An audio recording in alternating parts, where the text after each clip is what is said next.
소설 메디슨 카운티의 다리는 미국 작가 로버트 제임스 월러가 1992년에 발표한 베스트셀러 로맨스 소설입니다. 이 작품은 짧은 시간 동안 강렬한 사랑을 나눈 두 사람의 이야기를 통해 사랑과 인생의 깊은 의미를 탐구합니다. 소설의 주요 줄거리는 아이오와주 메디슨 카운티의 시골 마을에서 펼쳐집니다. 이곳에서 가정주부 프란체스카 존슨과 내셔널 지오그래픽 사진작가 로버트 킹케이드가 만나며 사랑에 빠지게 됩니다. 둘의 사랑은 단 4일 동안 지속되었지만 서로에게 지울 수 없는 흔적을 남기며 독자들에게 강렬한 여운을 남깁니다. 이 작품은 일상의 틀 안에서 잠시나마 경험할 수 있는 사랑의 아름다움과 선택의 무게에 대해 감동적으로 그려내며 많은 독자들에게 사랑받았습니다. 소설은 1995년 동명의 영화로도 제작되어 클린트 이스트우드와 메릴 스트립이 주연을 맡아 큰 인기를 끌었습니다.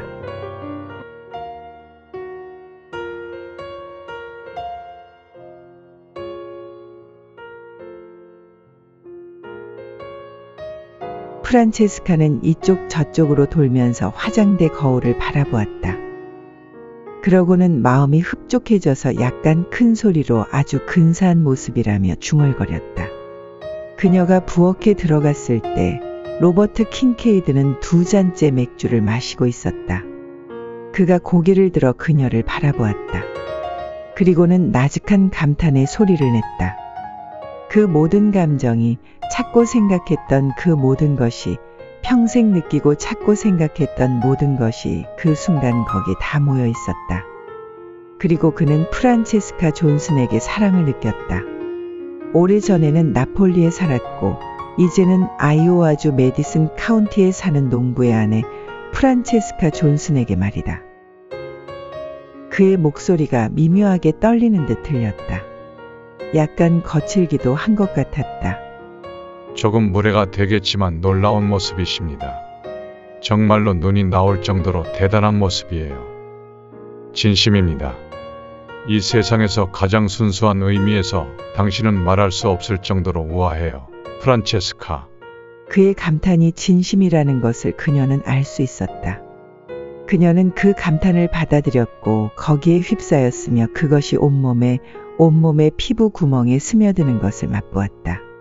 그녀를 오래전에 버렸던 신이 어딘가에서 다시 나타나 부드러운 손길로 기름을 부어주는 것 같았다. 그리고 바로 그 순간 그녀는 로버트 킹케이드에게 사랑을 느꼈다. 워싱턴 벨링햄에 사는 사진작가이자 기자이며 해리라는 털털이 픽업 트럭을 모는 그에게 1965년 8월의 그 화요일 저녁 로버트 킹케이드는 프란체스카 존슨을 뚫어져라 바라보았다. 그녀도 그를 마주 쳐다보았다. 3미터쯤 떨어진 거리에서 그들은 서로 얽혀들었다. 굳건하게, 친밀하게, 그리고 뭐라 설명할 수 없게. 전화벨이 울렸다. 프란체스카는 여전히 그에게서 눈을 떼지 않았다. 그녀는 첫 번째 벨소리에도 두 번째 벨소리에도 꼼짝하지 않았다. 두 번째 벨이 울리고 오랜 침묵 후 세 번째 벨이 울리기 전 킹케이드는 숨을 깊게 내쉬면서 카메라 가방을 내려다보았다. 그래서 그녀는 부엌을 가로질러 그의 의자 바로 뒤에 벽에 걸린 전화 쪽으로 갈 수 있었다. 이웃 친구 맞이었다. 그녀는 목요일 밤에 모임을 제안해왔다. 그녀는 셈을 해보았다. 그는 이곳에 일주일 동안 있을 거라고 말했다. 그가 온 것은 어제였고 오늘은 겨우 화요일이었다. 거짓말을 하기로 결정하는 것은 쉬웠다. 그녀는 현관으로 통하는 문 옆에 서서 왼손에 수화기를 들고 있었다. 킹케이드는 손이 뻗으면 닿을 곳에 그녀에게 등을 돌리고 앉아 있었다. 프란체스카는 오른손을 뻗어 그의 어깨 위에 내려놓았다. 여자들이 좋아하는 남자들에게 흔연스럽게 하는 것처럼. 겨우 24시간밖에 되지 않았는데 그녀는 로버트 킹케이드를 좋아하게 된 것이다. 마지에게는 디모인으로 쇼핑을 갈 예정이고 아이들이나 남편이 없을 때 처리해야 할 집안일들이 많아서 힘들 것 같다고 말했다. 그녀의 손이 조용히 그에게 얹어졌다. 프란체스카는 그의 목덜미 근육이 어깨를 따라 바로 칼라 부근까지 움직이는 것을 느낄 수 있었다. 그녀는 단정하게 가리마를 탄 그의 순많은 잿빛 머리칼을 내려다보고 있었다.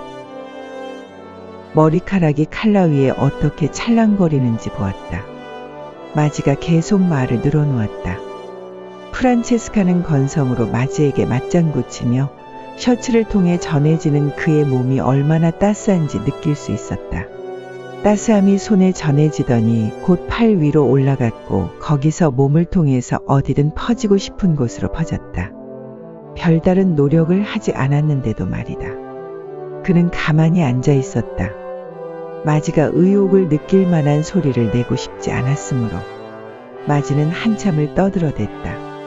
남편에게 들은 초록색 픽업을 운전하고 다니면서 로즈먼 다리를 찍는 히피에 관한 얘기였다. 프란체스카는 같이 킬킬거리면서 킨케이드의 머리가 앞뒤로 천천히 움직이는 것을 보았다. 마지는 어디서 읽은 적이 있는 히피족의 자유연애와 공동생활체 이야기며 마약 이야기를 한참 늘어놓은 후에야 전화를 끊었다. 프란체스카는 그의 어깨에서 손을 치우기가 싫었지만 이제는 그대로 있을 핑곗거리가 없었다. 그래서 싱크대로 가서 라디오를 켰다. 컨트리 음악이 나왔다. 그녀는 큰 소리가 났다가 다시 작은 소리가 날 때까지 다이얼을 조정했다. 탱거린이군요. 노래 말이에요. 탱거린이라는 노래예요. 어느 아르헨티나 여자에 대한 노래죠. 다시 변죽만 울리는 이야기.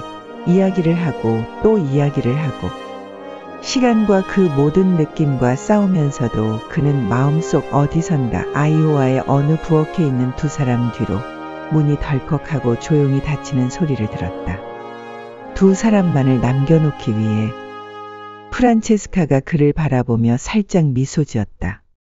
배고프시죠? 언제든 저녁 식사를 할 수 있도록 준비해 두었어요. 아주 기분 좋고 긴 하루였어요.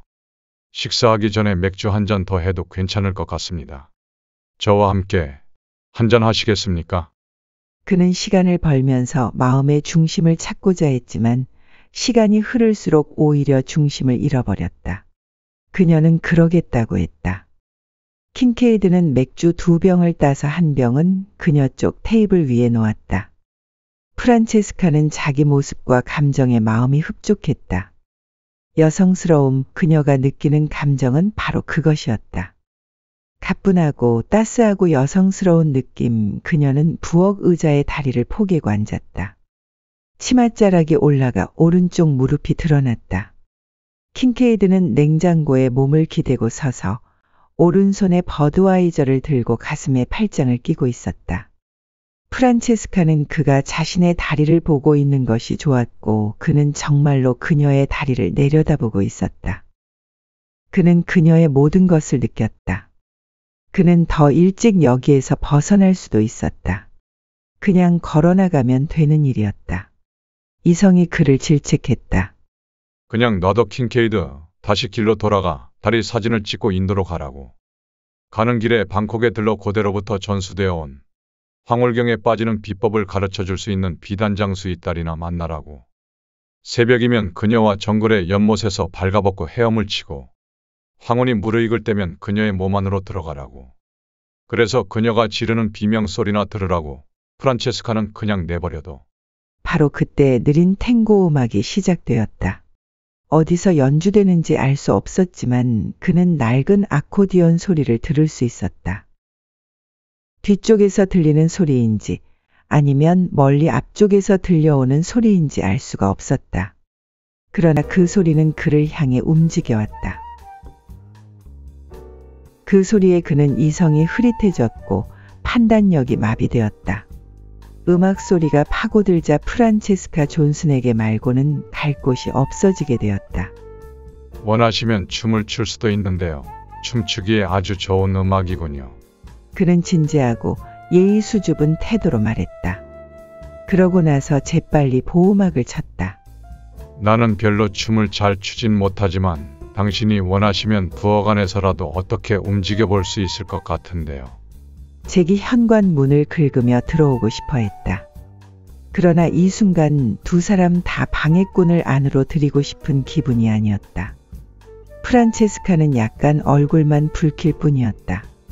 그녀는 사실 이탈리아를 떠나 살면서 춤을 거의 춰본 적이 없었다. 킨케이드는 미소 지으며 카운터 위에 맥주를 내려놓았다. 그녀가 일어섰고 두 사람은 서로에게 다가섰다. 시카고 WGN에서 보내드리는 화요일 밤의 댄스 파티입니다. 전할 말씀을 들으신 후 다시 시작하겠습니다. 라디오에서 부드러운 바리톤 음성의 남자가 말했다. 그들은 웃음을 터뜨렸다. 라디오에서 광고가 흘러나왔다. 그것이 두 사람 사이의 현실감을 불러일으켰다. 두 사람 다 말을 하진 않았지만 그것을 알고 있었다. 하지만 그는 이미 손을 뻗어 왼손으로 그녀의 오른손을 잡고 있었다.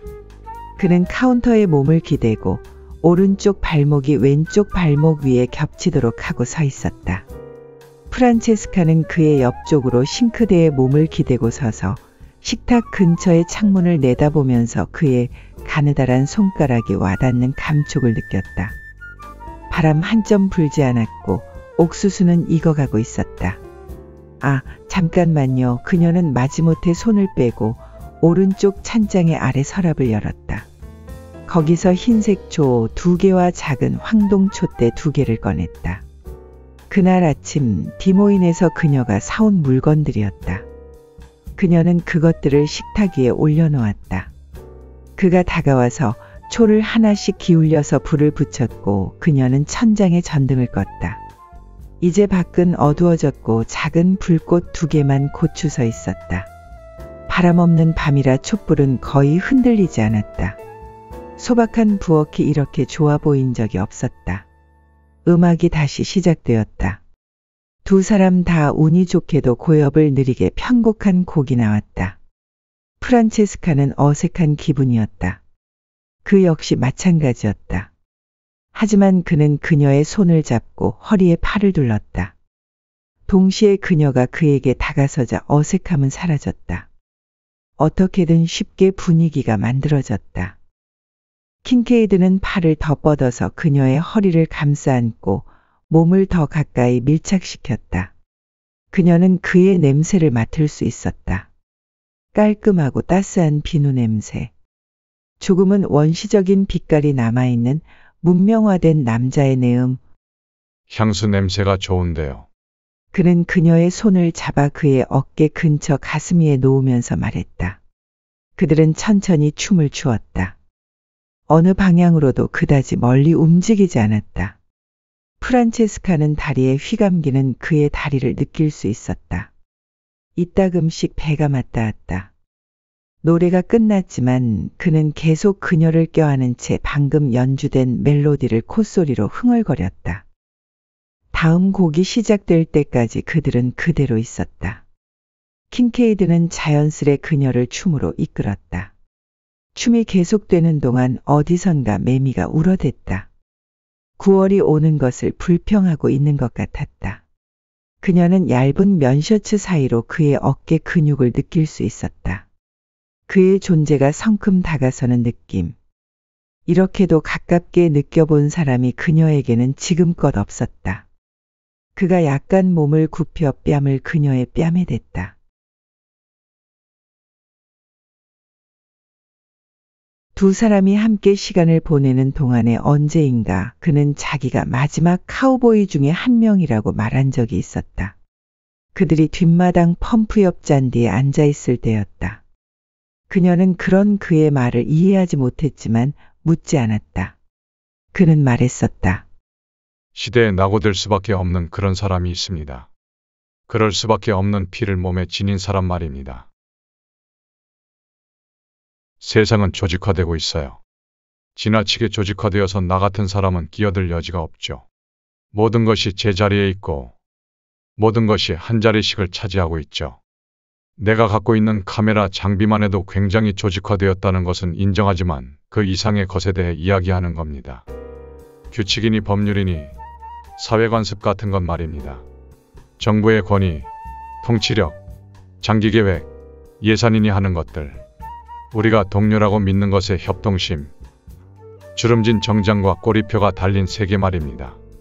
모든 사람이 다 똑같을 수는 없어요. 어떤 사람은 다가오는 세계에서도 잘 적응하겠죠. 하지만 어떤 사람은, 우리 몇몇은 그렇지 못할 겁니다. 컴퓨터와 로봇이 활개치는 세상에서 말입니다. 옛날에는 우리가 할 수 있고 우리가 하게 되어 있는 일이 있었죠. 누구도, 어떤 기계도 할 수 없는 일이 있었어요. 우린 빨리 뛰었고 강인하고 재빨랐고 공격적이고 끈질겼습니다. 예전에는 용기가 있었죠. 우린 멀리 창을 던질 수 있었고 맨손으로 싸울 수도 있었어요. 앞으로는 틀림없이 컴퓨터와 로봇이 세상을 운영할 겁니다. 인간은 그런 기계를 통제하지만 거기에는 용기나 힘 같은 것은 요구되지 않지요. 사실 인간은 이제 필요치 않아요. 필요한 것은 종족을 보존시킬 정자은행이고 그런 세상이 지금 오고 있습니다. 여자들은 말하죠. 남자다운 남자를 이젠 찾아보기 어려워졌다고요. 그러니까 과학이 섹스의 자리를 대신 차지한다고 해도 별로 이를 게 없죠. 우린 자유를 포기하고 점점 조직화되어 가면서 우리 감정을 하찮게 여깁니다. 효능과 효율성, 지성적인 기교 같은 것만 강조하죠. 자유를 성실하면서 카우보이가 사라졌죠. 이젠 방랑자들이 설 자리가 거의 없어지고 말았습니다. 나는 마지막 카우보이 중에 한 명이죠. 내가 하는 일이 어느 정도의 자유를 줍니다. 며칠 동안 보셔서 아셨겠지만요. 내가 마지막 카우보이라는 그 사실을 슬퍼하지는 않습니다. 오히려 그렇게 되고 싶어 하죠. 하지만 어차피 이렇게 되었고 우리가 자신을 파멸해서 구할 방법은 그것뿐이죠. 남성 호르몬이야말로 궁극적으로 이 혹성의 문제를 일으키는 주범이라는 게 내 생각이에요. 다른 부족을 지배하려는 힘을 행사한 것이 남성이었다는 건 다른 문제죠. 또 미사일을 만든 것도 다른 문제고요. 하지만 지금 우리가 저지르고 있듯이 자연을 파괴시키는 힘을 가졌다는 것이 진짜 문제입니다. 레이첼 카슨이 옳아요. 존 미르와 알도 레오폴드도 옳았고요. 현대의 저주는 장기간의 피해를 입을 수 있는 곳곳에서 남성 호르몬이 우위를 점하고 있다는 점이죠. 국가 간의 전쟁이나 자연 파괴에 대해 이야기하지 않더라도 우리를 서로 이간시키고 우리가 주의를 기울여야 할 문제에서 멀어지게 하는 그런 공격력이 존재한다는 게 문제이죠. 우리는 그런 남성 호르몬을 어떻게든 순화시켜야 해요. 그렇지 않으면 적어도 남성을 제어해야 합니다. 유치한 일은 집어치우고 성숙해져야 할 때가 되었어요. 난 그런 것을 깨닫습니다. 인정하고요. 내가 완전히 시대에 뒤처져서 심각한 피해를 당하기 전에 좋은 사진을 만들고 싶다는 게 저의 소박한 바람입니다. 오랜 세월 그녀는 그가 말한 것을 생각하며 살았다. 어쩌면 표면적으로는 맞는 말인 듯했다. 그러나 그의 여러 면이 그가 한 말과 달랐다. 그는 대단히 공격적인 면을 지니고 있었지만 자제할 수 있는 것 같았다. 원하면 그런 감정의 방향을 돌릴 수도 있는 듯했다. 그런 점이 그녀를 혼란스럽게 하면서도 끌어당겼다. 믿을 수 없을 정도의 강인함, 하지만 자제할 수 있고 따스함과 존귀함이 뒤섞인 화살 같은 강인함. 그 화요일 밤 의도 같은 것은 하지 않았는데도 그들은 부엌에서 춤을 추며 점점 가까워졌다. 프란체스카는 그의 가슴에 달라붙어 춤을 추면서 원피스와 셔츠 사이로 그가 그녀의 가슴을 느낄 수 있을지도 궁금했다. 아마도 그러리라. 그는 굉장히 느낌이 좋은 사람이었다. 프란체스카는 이런 기분이 영원히 계속되기를 바랐다. 옛 노래가 더 나오고 춤을 더 추고 그의 몸이 그녀의 몸에 더 밀착되기를 바랐다. 그녀는 다시 여자가 되었다. 다시 춤출 여유가 생긴 것이다. 느릿느릿 끈기 있게 그녀는 집으로 돌아가고 있었다. 한 번도 가본 적이 없는 고향으로 향하고 있었다. 더웠다. 습도가 올라갔고 멀리 남서쪽 하늘에서는 천둥이 쳤다. 나방은 방충문에 달라붙어서 촛불을 바라보고 있었다. 킹케이드는 이제 그녀 안으로 떨어졌다. 그리고 그녀도 그의 안으로 떨어졌다. 프란체스카는 그의 뺨에서 뺨을 떼고 검은 눈으로 그를 올려다보았다. 그러자 그는 그녀에게 키스했고 그녀도 마주 입맞춤했다. 부드럽고 오랜 키스가 강이 되어 흘러들었다. 그들은 춤을 핑계로 하는 것을 그만두었다. 프란체스카는 팔을 그의 목에 둘렀다. 그는 왼손으로는 그녀의 허리를 안고 오른손으로는 그녀의 목덜미와 볼, 머리카락을 쓸어내렸다. 토마스 울프는 옛 열정에 사로잡힌 유령에 대해 말한 적이 있다. 그 유령이 프란체스카 존슨의 안을 뒤흔들었다. 두 사람 다 마찬가지였다. 67살 되는 생일, 프란체스카는 창가에 앉아서 빗줄기를 바라보며 추억에 잠겼다. 그녀는 브랜디를 부엌으로 가지고 와서 두 사람이 서 있던 바로 그 자리를 물끄러미 바라보며 잠시 가만히 서 있었다. 마음속에 감정이 넘쳐 흘렀다. 언제나 그랬다. 얼마나 강한 감정인지 오랜 세월이 지났건만 감히 이렇게 자세히 추억하는 것은 겨우 1년에 한 번뿐이었다. 그렇게라도 하지 않았다면 짓눌리고 짓눌린 나머지 프란체스카라는 존재 자체가 산산이 부서져 버렸으리라. 추억을 절제하는 것, 그것은 생존의 문제였다. 지난 몇 년 동안은 추억의 조각들이 세세한 곳에 이르기까지 자주 밀려들긴 했지만 이제 그녀는 문을 열었다. 그녀의 마음속으로 그를 들어오지 못하게 가로막았던 울타리를 치워버렸다. 이미지는 분명하고 현실적이고 늘 현재 같았다. 그렇게 오래전의 일인데도 22년이나 거슬러 올라가는 일인데도 추억 속의 이미지들은 이제 다시 그녀의 현실이 되었다. 그녀가 유일하게 느끼며 살고 싶어하는 현실이었다. 프란체스카는 자신이 67이라는 것을 알았고 그런 사실을 받아들였지만 로버트 킹케이드가 74살이라는 것은 상상할 수가 없었다. 생각할 수도 상상할 수도 상상하는 것을 상상할 수도 없었다. 그는 여기 바로 이 부엌에 흰 셔츠를 입고 긴 잿빛 머리를 늘어뜨리고 카키색 바지와 샌들 차림으로 은팔찌와 은목걸이를 목에 걸고 그녀와 함께 있었다. 그는 그녀를 껴안고 여기 있었다. 프란체스카는 마침내 그의 품에서 벗어났다.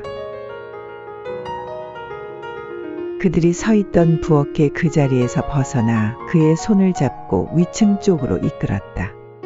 계단을 올라가 캐롤린의 방을 지나고 마이클의 방을 지나 그녀의 침실로 들어가서 침대 옆에 작은 독서등을 켰다.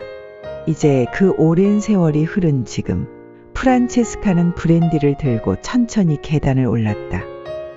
오른손으로 난간을 잡고 오르자니 그와 함께 계단을 올라 복도를 걸어 침실로 들어가던 추억이 되살아났다. 그녀의 마음속에 박힌 이미지가 너무나 또렷해서 그가 사진으로 찍어놓은 것 같았다. 그녀는 두 사람이 알몸으로 침대에 들어가는 꿈 같은 장면을 떠올렸다. 그녀의 몸 위에서 그가 어떻게 껴안았는지, 그녀의 배를 지나 가슴 위로 그의 가슴이 어떻게 움직였는지 생각했다. 낡은 동물 도감에서 구의 의식을 버리는 동물처럼 그가 이 동작을 어떻게 반복했는지. 킹케이드는 그녀의 몸 위에서 입술과 귀에 키스를 하고 혀로 그녀의 목덜미를 핥았다. 날렵한 표범이 초원지대에 길게 자란 풀 위에서 그녀의 몸을 핥는 것 같았다. 그는 동물이었다. 우아하고 강한 수컷이었다. 겉으로는 그녀를 지배하기 위해 아무것도 하지 않았지만 그녀를 완전히 그 순간 그녀가 그랬으면 하고 원하는 방식으로 지배했다. 그러나 그가 지치지도 않고 오랫동안 사랑의 행위를 할 수 있었다는 것이 사실이긴 해도 그것은 육체적인 차원의 이야기가 아니었다. 그를 사랑하는 것은 영혼의 차원에 속하는 문제였다. 20년도 넘게 그런 문제에 관심을 기울이며 살다 보니 그녀에게는 사랑이란 말이 진부하게 들리긴 했다. 사랑의 행위 중간에 프란체스카는 그에게 무어라 속삭였었다. 그는 육체적으로 강인했지만 그 힘을 조심스럽게 썼다. 그에게는 육체의 힘이 넘친다고 표현하기에는 왠지 부적절한 그 이상의 무엇이 있었다. 섹스는 다른 문제였다. 그녀는 그를 만난 이후 뭔가 즐거움이 늘 똑같은 일이 되풀이되는 일상을 깨는 무엇인가가 있을 거라는 기대를 갖게 되었다.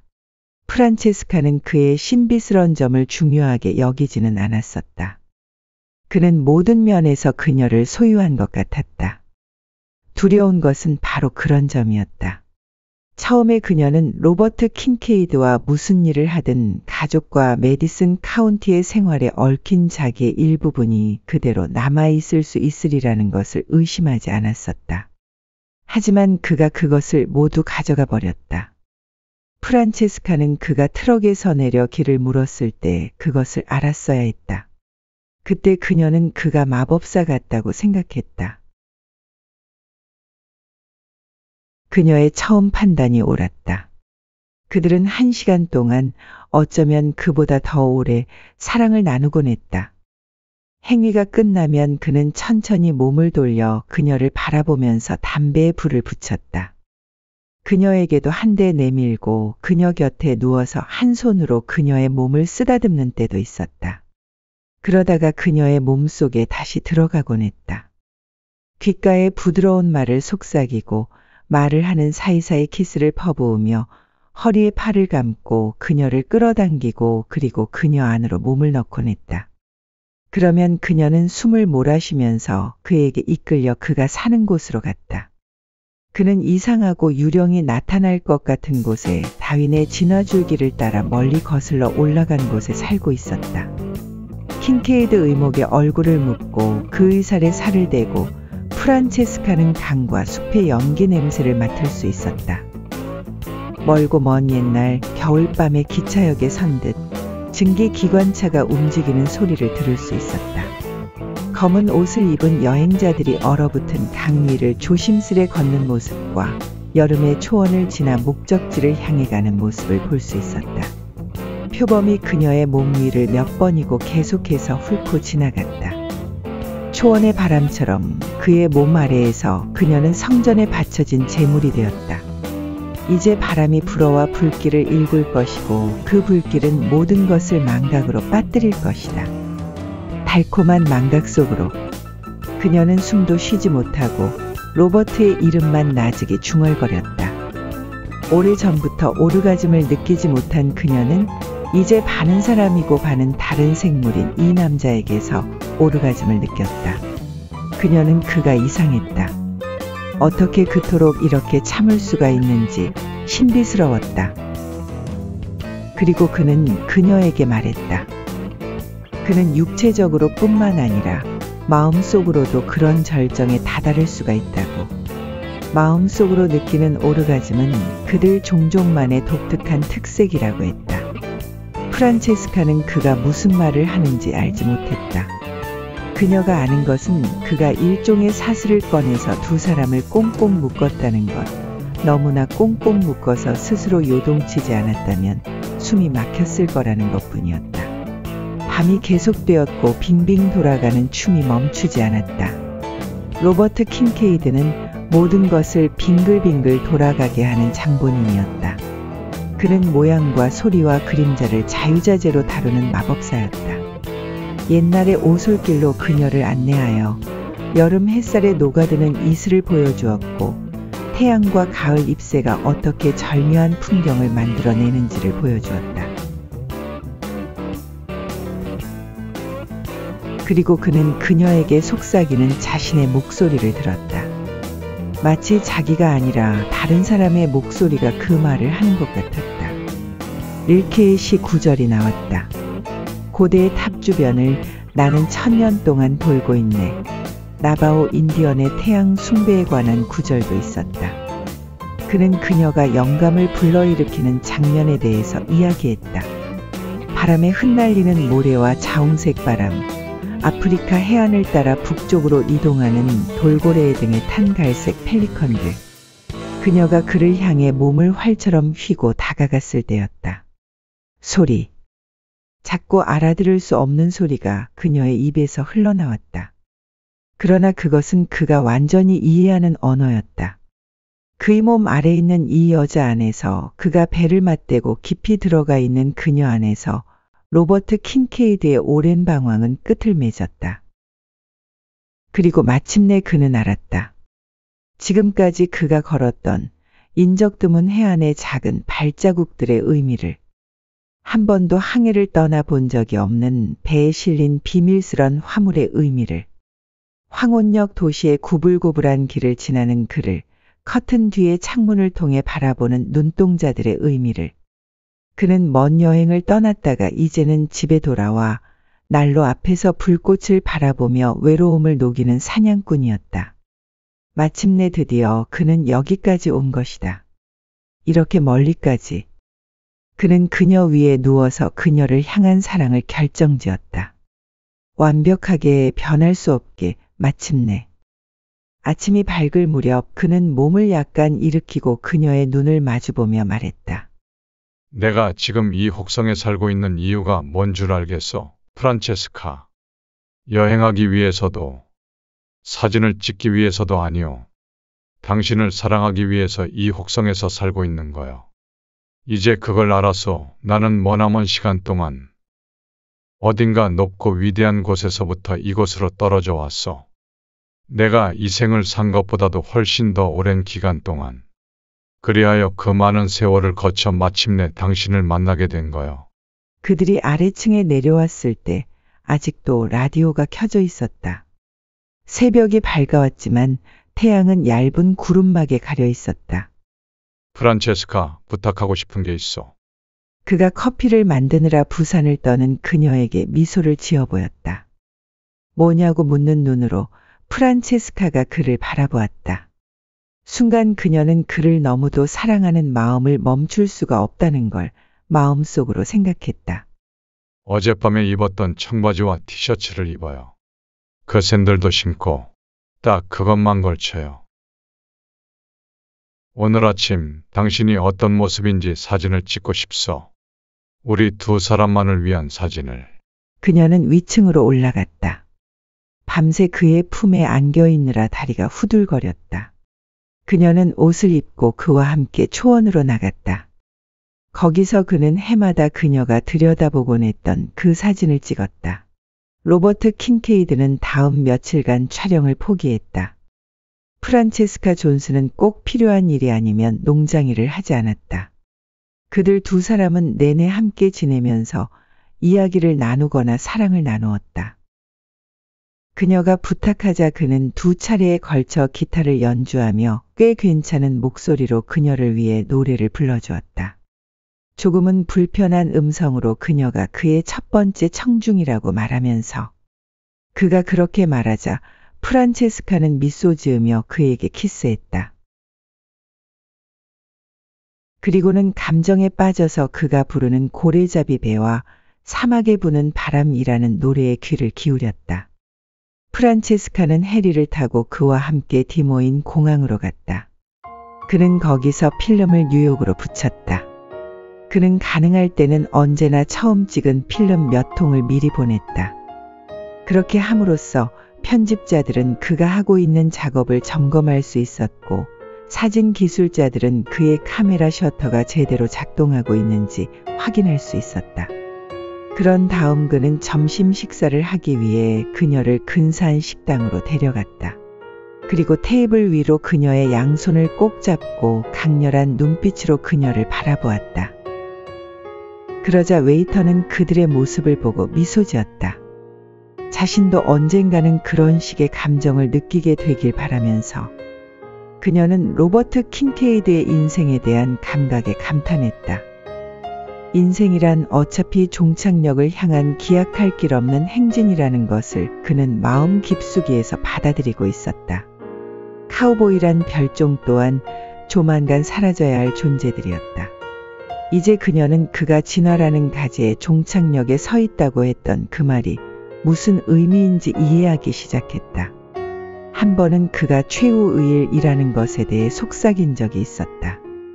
다시는 오지 않는 것, 결코 결단코 다시 오지 않는 것, 이라고 사막의 스승은 외쳤어요. 그는 다가올 미래에 대한 것은 아무것도 보지 않았다. 그는 말하자면 시대에 뒤처진 인물이었다. 목요일 오후 그들은 사랑을 나눈 후 이야기를 했다. 두 사람 다 이런 대화를 나누어야 한다는 것을 알고 있었다. 지금까지는 둘 다 피해온 화제였다. 이제 어떻게 되는 거지? 그가 물었다. 프란체스카는 아무 말도 하지 않았다. 가슴이 찢어지는 듯한 침묵이었다. 그러다가 그녀가 나직이 자신도 모르겠다고 말했다. 프란체스카, 당신이 원한다면 나는 여기 머물겠어. 시내라도 괜찮고 어디라도 상관없어. 당신 가족이 집에 오면 내가 당신 남편에게 어떻게 된 사정인지 이야기하리다. 쉽지는 않을 테지만 내가 제대로 해낼 수 있을 거야. 그녀는 고개를 저었다. 리처드는 이런 일에는 타협하지 않을 거예요. 그는 이해할 수 없을 거예요. 마법이나 열정, 우리가 이야기하고 경험한 그런 것들에 대해서 전혀 이해하지 못해요. 또 앞으로도 이해하지 못할 사람이에요. 굳이 그를 열등한 사람으로 만들 필요는 없어요. 그가 느끼거나 생각해온 것들과 너무 동떨어진 얘기니까요. 그는 그런 화제를 다룰 재주가 없어요. 그럼 흘러가는 대로 내버려 두잔 말이오. 그는 심각하게 말했다. 웃음기라고는 전혀 찾아볼 수 없었다. 프란체스카도 뭐라고 말해야 할지 정말 몰랐다. 그는 신비로운 방법으로 그녀를 소유해버렸다. 누구에게도 소유되기를 원하지도 않았고 그럴 필요도 없었지만, 그리고 로버트 또한 그럴 의도도 없었지만 결과적으로 일이 이렇게 되어버린 것이다. 그녀 자신은 여기 풀밭이 그의 곁에 앉아있는 게 아니라 그의 안에 포로로 잡혀있는 것이라고 생각했고 그에게 그렇게 말했다. 당신이 내 안에 있는지 또는 내가 당신 안에 있는지, 내가 당신을 과연 소유했는지 확신하지 못하겠소. 적어도 난 당신을 소유하고 싶지는 않아. 우리 둘은 우리가 우리라고 새로 만들어낸 다른 존재 안에 있다고 생각해요. 물론 우리는 그 존재 안에 있는 것도 아니지. 우리가 바로 그 존재니까요. 우리 둘 다 스스로를 잃고 다른 존재를, 우리 두 사람이 서로 얽혀들어 하나로만 존재하는 그 무엇인가를 창조해낸 거요. 나와 함께 여행해요, 프란체스카. 그건 문제가 안 돼. 우린 사막의 모래 위에서 사랑을 나누고 몬바사의 발코니에서 브랜디를 마시는 거요. 아라비아의 범선이 돛을 달고 아침에 첫바람을 타고 들어오는 광경을 보게 될 거요. 나는 당신에게 사자의 나라와 벵갈만에 있는 옛 프랑스 도시를 보여줄 거요. 그곳에는 멋진 옥상 레스토랑이 있어. 산길을 오르는 기차도 타고 높은 리펜의 산맥에서 바스크족이 운영하는 작은 여인숙에도 들릅시다. 호랑이 원산지인 남인도에는 커다란 호수 한가운데 섬이 있어. 그 섬에는 아주 특별한 장소가 있지. 당신이 길 따라 바람 따라 떠도는 여행을 싫어한다면 어딘가에 개업을 하겠소. 그 지방의 풍물 사진을 찍거나 인물 사진을 찍거나 무슨 일이든 해서 우리가 생활할 수 있도록 하겠소. 로버트, 당신이 어젯밤에 한 말을 나는 아직도 기억하고 있어요. 당신은 정말이지 대단한 힘의 소유자예요. 당신이 말했죠. 나는 고속도로고 방랑자고 또 바다로 나갔던 모든 돛담배야 라고. 당신이 옳았어요. 당신이 느끼는 건 바로 그거예요. 당신 안에는 길이 있어요. 아니, 그 이상이죠. 뭐라고 설명할 수가 없지만 당신은 어쨌든 길 자체예요. 환상과 현실이 만나면서 미처 이어지지 못한 틈, 바로 당신은 거기에 있어요. 거기 길 위에, 그 길은 바로 당신 자신이에요. 당신은 배낭이고 헬이라는 이름의 트럭이고 아시아까지 날아가는 제트 여객기예요. 내가 당신에게 바라는 것이 바로 그것이고요. 당신 말처럼 당신의 진화가지가 막다른 골목에 이르렀다면 나는 당신이 빠른 속도로 그 골목을 치고 나가길 바래요. 당신이 나를 데리고서도 그렇게 할 수 있다고 확신할 수가 없어요. 나는 당신을 너무 사랑하기 때문에 잠시라도 당신을 얽어매는 것은 생각할 수도 없어요. 그렇게 하는 것은 당신이라는 멋진 야생동물을 죽이는 것이나 다름없어요. 그러면 그 힘도 함께 죽어갈 거고요. 킨케이드가 입을 열었지만 프란체스카가 말을 막았다. 로버트, 난 완전히 끝난 것은 아니에요. 만일 당신이 나를 품에 안고 당신의 트럭으로 데려가서 꼭 당신과 함께 가야 한다고 고집한다면 나는 불평 한마디 늘어놓지 않을 거예요. 당신 말 한마디에 그렇게 될 수도 있어요. 하지만 당신은 그러지 않을 거라고 생각해요. 당신은 그러기에는 너무나 감각적이고 내 감정을 너무나 잘 아니까요. 그리고 나는 이곳에서 책임감을 느끼고 있어요. 그래요. 이렇게 사는 것은 지겨워요. 내 인생 말이에요. 낭만도, 에로티시즘도, 촛불 밝힌 부엌에서 춤을 추는 것도, 여자를 사랑하는 방법을 아는 남자의 멋진 감정도 여기에는 존재하지 않아요. 무엇보다도 이 생활에는 당신이 없으니까요. 하지만 내게는 지독한 책임감이 있어요. 리처드에게, 아이들에게 내가 그냥 떠나버리면 내 육체적인 존재가 사라지는 것만으로도 리처드에겐 너무나 힘들 거예요. 그것만으로도 그를 파멸시킬지도 몰라요. 그보다도 더 나쁜 것은 그가 여생을 이곳 사람들의 속닥거림 속에서 살아가야만 할 거라는 점이에요. 저 사람은 리처드 존슨이야. 부인은 화끈한 이탈리아 여자였는데 글쎄 몇 년 전에 장발의 사진사랑 주랭랑을 놓았다지. 리처드는 그 고통을 겪어내야 할 것이고 아이들은 이 고장에 사는 한은 윈터셋 사람들의 조소를 들어야 할 거예요. 그들 역시 고통을 겪겠죠. 그리고 나를 미워할 거예요. 나도 당신을 원하고 당신과 함께 있고 싶고 당신의 일부분이 되고 싶어요. 하지만 책임감이라는 현실로부터 내 자신을 찢어내버릴 수가 없어요. 아까도 말했듯이 당신이 육체적으로나 정신적으로 함께 가야 한다고 고집한다면 나도 도리가 없어요. 내겐 반항할 힘도 없어요. 느낌이란 느낌은 다 당신에게 주어버렸으니까요. 당신에게 내가 길을 빼앗지 않겠다고 말했지만 내가 간다면 그건 이기적으로 당신을 원하기 때문이에요. 하지만 제발 나를 그렇게 만들지 말아요. 내가 책임감을 내던져버리게 하지 말아요. 그럴 수도 없고 그런 생각을 지니고 살 수도 없어요. 만일 내가 지금 떠난다면 떠난다는 그 생각만으로도 이미 예전의 내가 아니에요. 당신이 사랑하게 되었던 그 여자가 아닌 다른 사람으로 변해버릴 거예요. 로버트 킨케이드는 침묵했다. 그는 그녀를 이해할 수가 있었다. 길과 책임감과 죄의식이 그녀를 어떻게 변하게 할 것인가에 대한 그녀의 말을 이해했다. 어떤 면으로는 그녀가 옳다는 것을 그는 너무도 잘 알고 있었다. 그는 창밖을 내다보면서 자신과 싸웠다.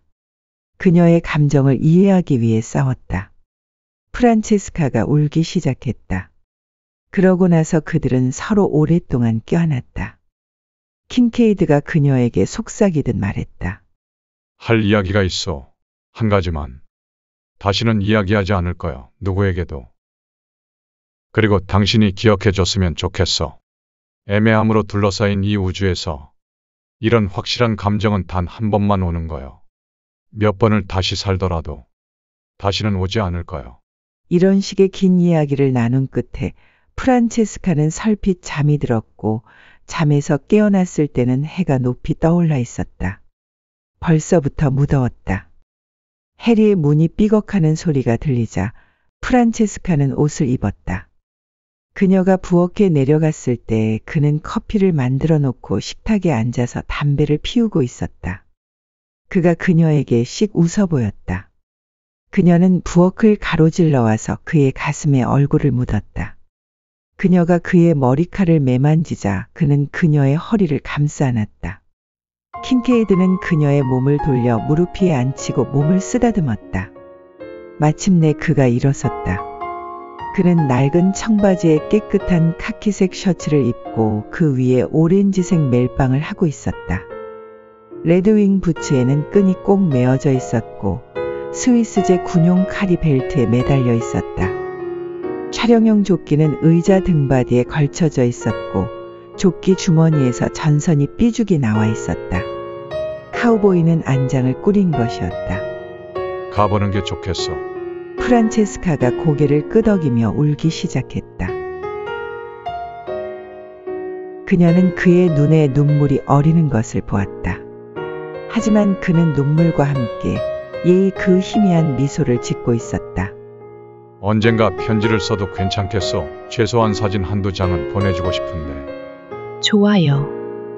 프란체스카가 찬장문에 매달린 수건으로 눈을 닦으면서 말했다.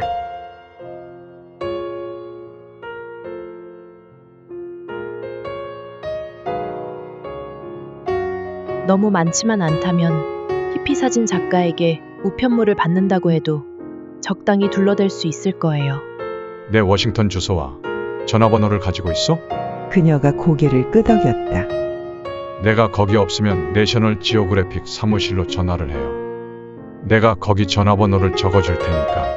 그는 전화기 옆에 있는 메모지에 번호를 적고 종이를 찢어 그녀의 손에 쥐어주었다. 잡지를 보면 전화번호가 언제나 나와 있어요. 편집부를 대달라고 해요. 그쪽에서는 내가 대부분 어디에 있는지 알고 있으니까. 나를 만나고 싶거나 그냥 이야기만 하고 싶을 때라도 주저하지 말아요. 세계 어디에 있든지 내게 수신자 요금 부담으로 전화를 걸어요. 그렇게 하면 이쪽 청구서에 요금이 부과되지 않으니까. 나는 이 주변에서 며칠 더 머물 테니까 내가 한 말을 잘 생각해봐요. 이쪽 문제를 어떻게든지 즉시 처리하고 함께 북서쪽으로 달려갈 수도 있으니까. 프란체스카는 아무 말도 하지 않았다. 그녀는 알고 있었다. 그가 정말로 그럴 수 있다는 것을. 문제를 즉시 처리할 수도 있다는 것을. 리처드는 그보다 5살 연하였지만 지성적으로나 육체적으로나 로버트 킨케이드와는 비교가 되지 않았다. 그는 조끼를 걸쳤다. 그녀는 마음이 횡하니 비어버렸다. 가지 말아요, 로버트. 그녀는 마음속 어디에선가 울부짖는 자기 목소리를 들을 수 있었다. 그는 프란체스카의 손을 잡고 뒷문을 나와 트럭 쪽으로 갔다. 운전석 문을 열고 한쪽 발을 발판에 올려놓았다가 다시 내리고는 몇 분 동안 그녀를 꼭 안고 있었다. 두 사람 다 말을 하지 않은 채 그냥 그렇게 서서 서로를 향한 감정을 보내고 받고 새겼다. 잊혀지지 않을 감정을 그녀는 그 순간 그가 말했던 그 특별한 존재의 실체를 다시 확인했다. 마침내 그는 포옹을 풀고 트럭에 올라가 운전석에 앉았다. 문은 열어둔 채였다. 그의 뺨을 타고 눈물이 흘러내렸다. 그녀의 뺨에도 눈물이 흘러내렸다. 천천히 그가 문을 닫을 때 삐걱하는 소리가 났다. 해리는 여느 때처럼 출발하기를 꺼렸지만 그녀는 그가 부츠를 신은 발로 엑셀러레이터를 힘껏 밟는 소리를 들었다. 낡은 트럭이 움직이기 시작했다. 그는 후진 기어를 넣고 클러치를 밟은 채 앉아 있었다. 처음에는 심각하게, 그러고 나서는 약간의 웃음기를 띠고 그는 자동차 도로를 가리켰다. 길이요, 길. 길로 나서는 거요. 나는 다음 달에는 인도 남동부에 있을 거요. 거기서 카드를 한 장 보내도 괜찮겠어? 그녀는 말을 하지 않았지만 고갯짓으로 거절을 표시했다. 우편함에서 카드를 발견하게 되면 리처드는 견디기 힘들어하리라. 그녀는 로버트가 이해하고 있다는 것을 알았다. 그가 고개를 끄덕였다. 트럭이 자갈을 튀기며 마당으로 후진하자 바퀴 아래에 있던 병아리떼가 놀라 흩어졌다. 잭은 농기구 헛간으로 들어가는 그들 중 한 마리를 쫓아가며 지저댔다. 로버트 킨케이드는 열린 조수석 창으로 그녀에게 손을 흔들었다. 그녀는 그의 은팔찌에 햇빛이 반사되는 것을 볼 수 있었다. 그는 셔츠에 단추 2개를 열어놓고 있었다.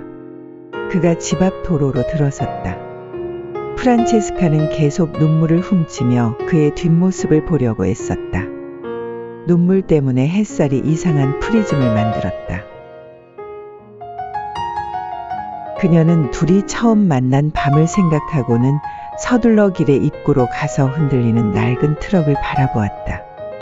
길의 끝에 다다르자 트럭이 멈춰섰다. 운전석이 활짝 열리더니 그가 발판을 내려섰다. 그는 그녀를 볼 수 있었다. 먼 거리라서 조그맣게 보였다. 해리가 더위 속에서 참을성 없이 헐떡거리고 있는 옆에 서서 그는 그녀를 바라보았다. 두 사람 다 움직이지 않았다. 이미 작별 인사를 나눈 터여서 그렇게 바라보기만 했다. 아이오와의 농부의 아내와 진화의 가지 끝에 다다른 마지막 카우보이 산에는 30초 동안 그는 거기 그렇게 서 있었다. 사진 작가다운 그의 눈매는 무엇 하나 놓치지 않고 결코 잊혀지지 않을 그들 두 사람의 이미지를 만들어내고 있었다. 킨케이드는 문을 닫고 기어를 넣었다. 시골길을 좌회전해 윈터셋 쪽으로 가면서 그는 다시 울고 있었다. 그는 농장의 북서쪽 끝에 있는 숲이 시야를 가로막기 직전에 뒤를 돌아보았다. 길이 시작되는 곳에서 다리를 포개고 앉아 머리를 양손에 묶고 있는 그녀가 보였다.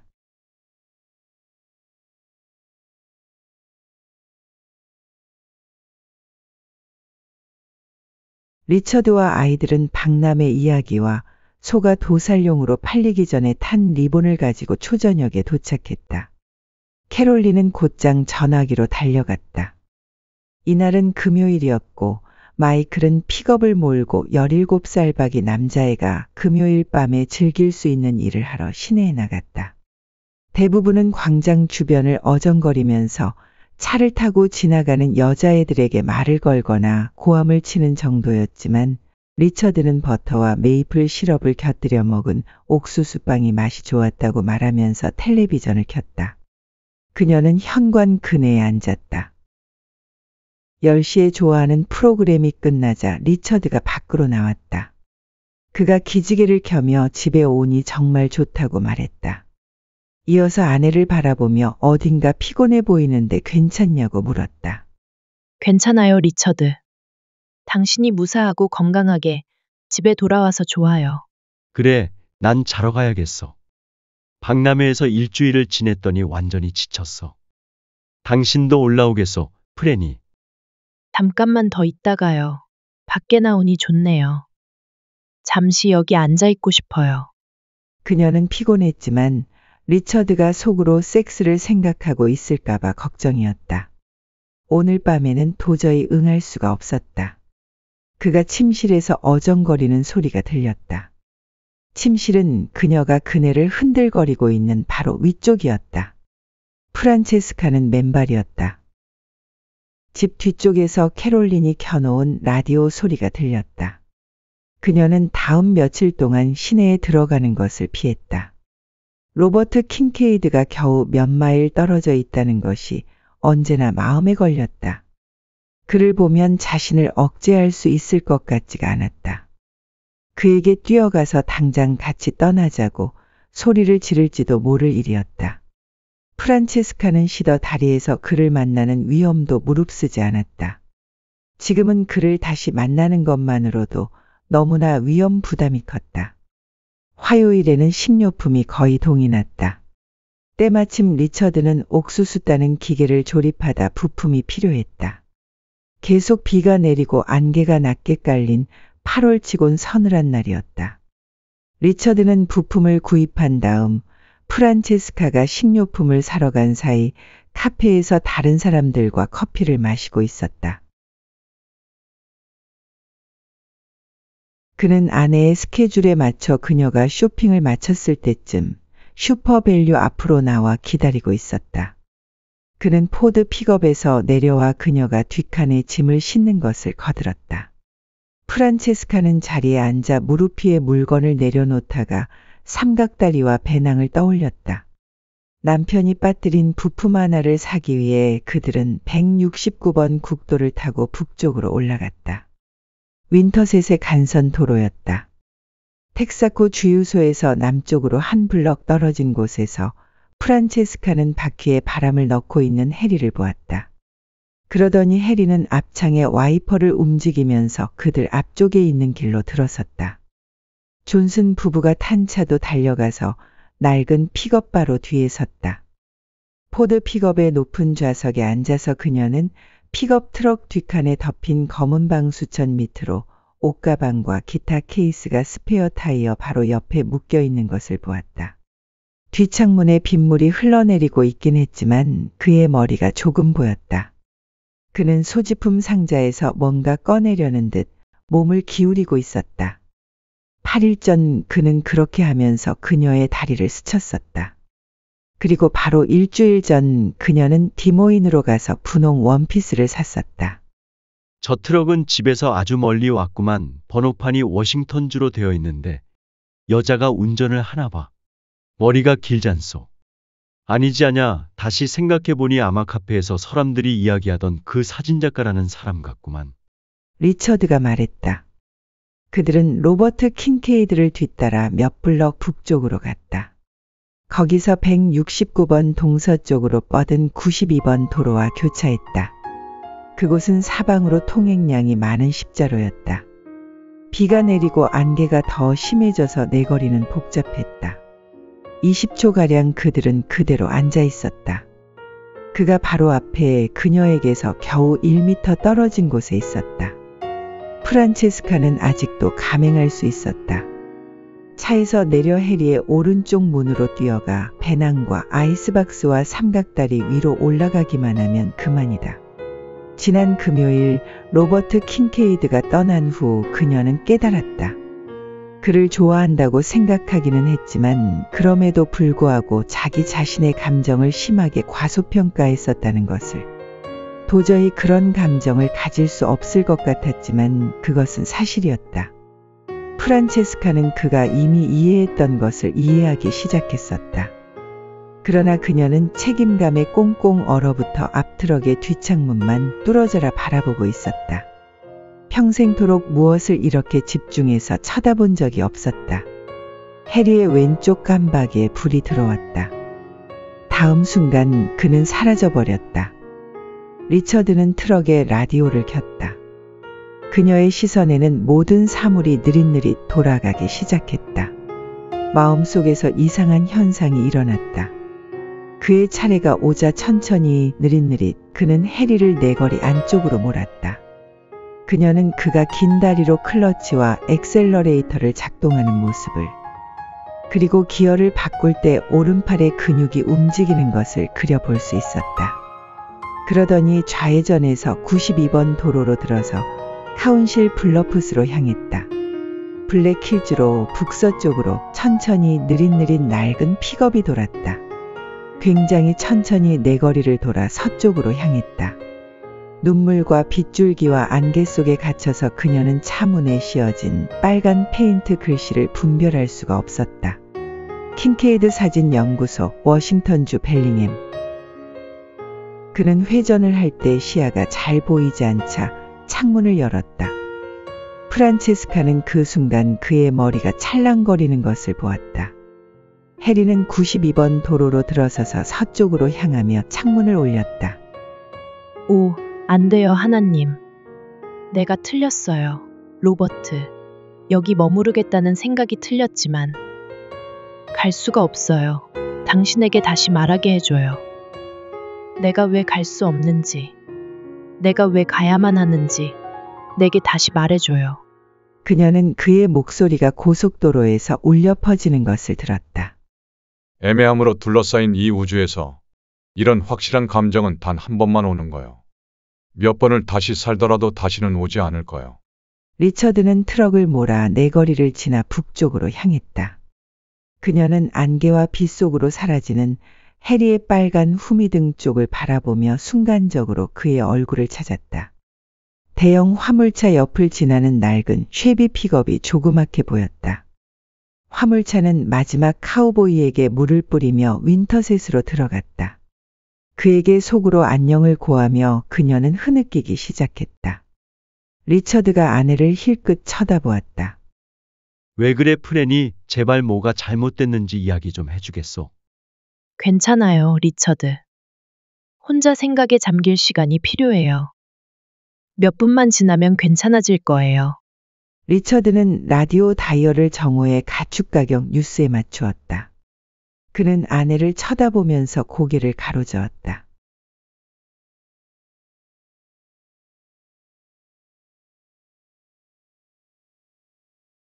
메디슨 카운티의 밤에 장막이 내렸다. 이날은 1987년 그녀의 67번째 생일이었다. 프란체스카는 침대에 2시간 동안 누워 있었다. 그녀는 22년 전에 그 모든 것을 보고 만지고 냄새 맡고 들을 수 있었다. 그녀는 추억했다. 추억하고 또 추억했다. 아이오와 92번 국도를 따라 빗속을 달리던 빨간 후미등의 이미지. 20년도 넘는 세월 동안 그 안개가 내리는 가운데 살았다. 그녀는 무심결에 자기 가슴을 어루만졌다. 그러자 그녀 위로 그의 가슴 근육이 스치고 지나가던 느낌이 그대로 살아났다. 그녀는 아직도 그를 너무나 사랑했다. 도저히 그렇게 사랑하기란 불가능하리라 생각될 만큼 그를 사랑했다. 그런데 지금은 그를 예전보다도 훨씬 더 많이 사랑하고 있다. 가족을 망치고 그를 망칠지도 모르는 일만 아니었다면 그녀는 그를 위해 무슨 일이라도 했으리라. 프란체스카는 계단을 내려가 부엌에 놓인 노란 포마이카 상판이 얹혀진 낡은 식탁에 앉았다. 리처드는 새 식탁을 사서는 그것을 써야 한다고 고집했다. 하지만 그녀는 예전에 쓰던 것을 헛간에 보관하게 해달라고 부탁했고 비닐로 조심스럽게 싸서 헛간 한 구석에 치워뒀었다.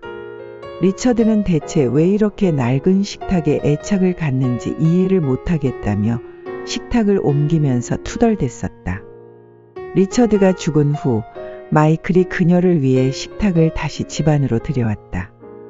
아들은 왜 새 식탁이 있는데도 낡은 식탁을 고집하시느냐며 묻지 않았다. 그는 다만 의아한 표정으로 그녀를 물끄러미 바라볼 뿐이었다. 프란체스카는 아무 말도 하지 않았다. 이제 그녀는 식탁에 앉아 있었다. 그러다가 찬장으로 가서 작은 황동 촛대에 꽂힌 흰 양초 2개를 가지고 왔다. 그녀는 촛불에 불을 붙이고 라디오를 켰다. 조용한 음악이 나오는 주파수가 나올 때까지 천천히 다이얼을 돌렸다. 그녀는 한참 동안 싱크대 옆에 서 있었다. 고개를 약간 위로 드니 그의 얼굴이 보였다. 그녀는 그에게 마음속으로 말했다. 어쩌면 그 사막의 성자 말이 옳을지도 몰랐다고. 그리고 그는 마지막 카우보이였다고. 리처드가 죽기 전 그녀는 킹케이드에게 전화를 걸거나 편지를 쓰려고 해본 적이 없었다. 오랜 세월 동안 날이면 날마다 그러고 싶은 마음을 억누르고 살았다. 만일 한 번이라도 더 킹케이드와 이야기를 했다면 그녀는 그에게로 갔으리라. 그에게 편지를 썼다면 그가 그녀에게 달려왔으리라는 것을 프란체스카는 알고 있었다. 너무나 자명한 일이었다. 그 세월 동안 그는 사진과 원고가 든 소포만 한 번 보냈을 뿐 그 후로는 편지를 보내지도 전화를 하지도 않았다. 그렇게 하면 그녀의 마음이 혼란을 겪을 것임을 그는 이해했다. 자신으로 하여 그녀의 생활이 복잡해지는 것을 그는 원하지 않았고 그의 그러한 심경을 그녀 또한 너무도 잘 알고 있었다. 그녀는 1965년 9월 내셔널 지오그래픽지에 정기 구독을 신청했다. 다음 해에 지붕 있는 다리에 관한 기사가 잡지에 실렸다. 프란체스카가 메모를 남겼던 이튿날 아침 따스한 첫 햇살을 받고 서 있는 로즈먼 다리의 사진도 나왔다. 표지는 아침에 호그백 다리 쪽으로 가는 마차 사진이었다. 그는 또 기사도 쓰고 있었다. 잡지 제일 뒤에는 작가와 사진작가 명단이 수록되어 있었다. 이따금씩은 그들의 사진도 함께 게재되었는데 킹케이드도 가끔 거기 나왔다. 여전히 은발머리는 길었고 은팔찌를 하고 청바지나 카키색 바지를 입고 어깨에는 카메라를 메고 팔뚝에는 핏줄이 선 모습. 칼라하리 사막에서, 인도의 자이푸르 성에서, 과테말라에서는 카누를 타고 혹은 북부 캐나다에서. 길과 카우보이. 그녀는 이런 사진들을 잘라서 마닐라지 봉투에 넣어 보관했다. 지붕 덮인 다리 사진이 나온 잡지 한 부와 원고, 사진 2장과 그의 편지도 함께 넣었다. 그녀는 이 봉투를 서랍장의 속옷 아래에 감추었다. 리처드의 눈에 띌 일이 없는 장소였다. 그리고 그 오랜 세월 동안 멀리서 그를 지켜보는 사람처럼 그녀는 로버트 킨케이드가 늙어가는 모습을 지켜보았다. 얼굴에는 여전히 미소가 어려 있었고 길다랗고 훌쭉한 몸매의 멋진 근육도 예전과 다름없었다. 하지만 그녀는 그의 눈가의 주름과 강한 어깨가 조금씩 처진 것이며 얼굴이 늘어진 것을 알 수 있었다. 그런 것은 한눈에도 알 수 있었다. 프란체스카는 평생을 살면서 그 어떤 대상보다도 그의 몸을 자세히 연구했었다. 그녀 자신의 몸보다도 더 자세히. 그리고 그가 나이를 먹어가는 사실이 그녀로 하여금 그를 더욱 더 갈구하게 만들었다. 그런 일이 가능하다면 프란체스카는 그가 혼자일 거라고 짐작했다. 아니, 그럴 거라고 확신하고 있었다. 촛불을 밝히고 식탁에 앉아서 그녀는 그 기사들을 찬찬히 살폈다. 멀리 어느 곳에서인가 그가 그녀를 바라보고 있는 것 같았다. 1967년 잡지에 게재된 특별한 사진 한 장이 그녀의 손에 잡혔다. 그는 아프리카 동부의 어느 강가에 있었다. 쭈그리고 앉아 뭔가를 촬영하려고 카메라의 저반 렌즈에 한쪽 눈을 대고 있는 사진이었다. 오래전 처음 이 사진을 잡지에서 봤을 때 그녀는 그가 목에 걸고 있는 은목걸이에 작은 메달이 달린 것을 알아볼 수 있었다. 마이클은 대학에 다니느라 집을 떠나 있었고 리처드와 캐롤리는 잠자리에 든 시간 그녀는 마이클이 어릴 때 우표 수집을 하면서 쓰던 확대경을 꺼내들고 사진을 비췄다. 순간 그녀는 숨을 멈추었다. 메달에는 프란체스카라고 적혀 있었다. 분별 없는 행동인 것이 분명했지만 그녀는 미소 지으며 그를 용서했다. 그 후로 모든 사진에서 그 메달은 언제나 은목걸이 줄에 매달려 있었다. 1975년 이후로 프란체스카는 잡지에서 다시는 그를 보지 못했다. 그의 이름이 적히곤 했던 줄도 다른 이름으로 채워져 있었다.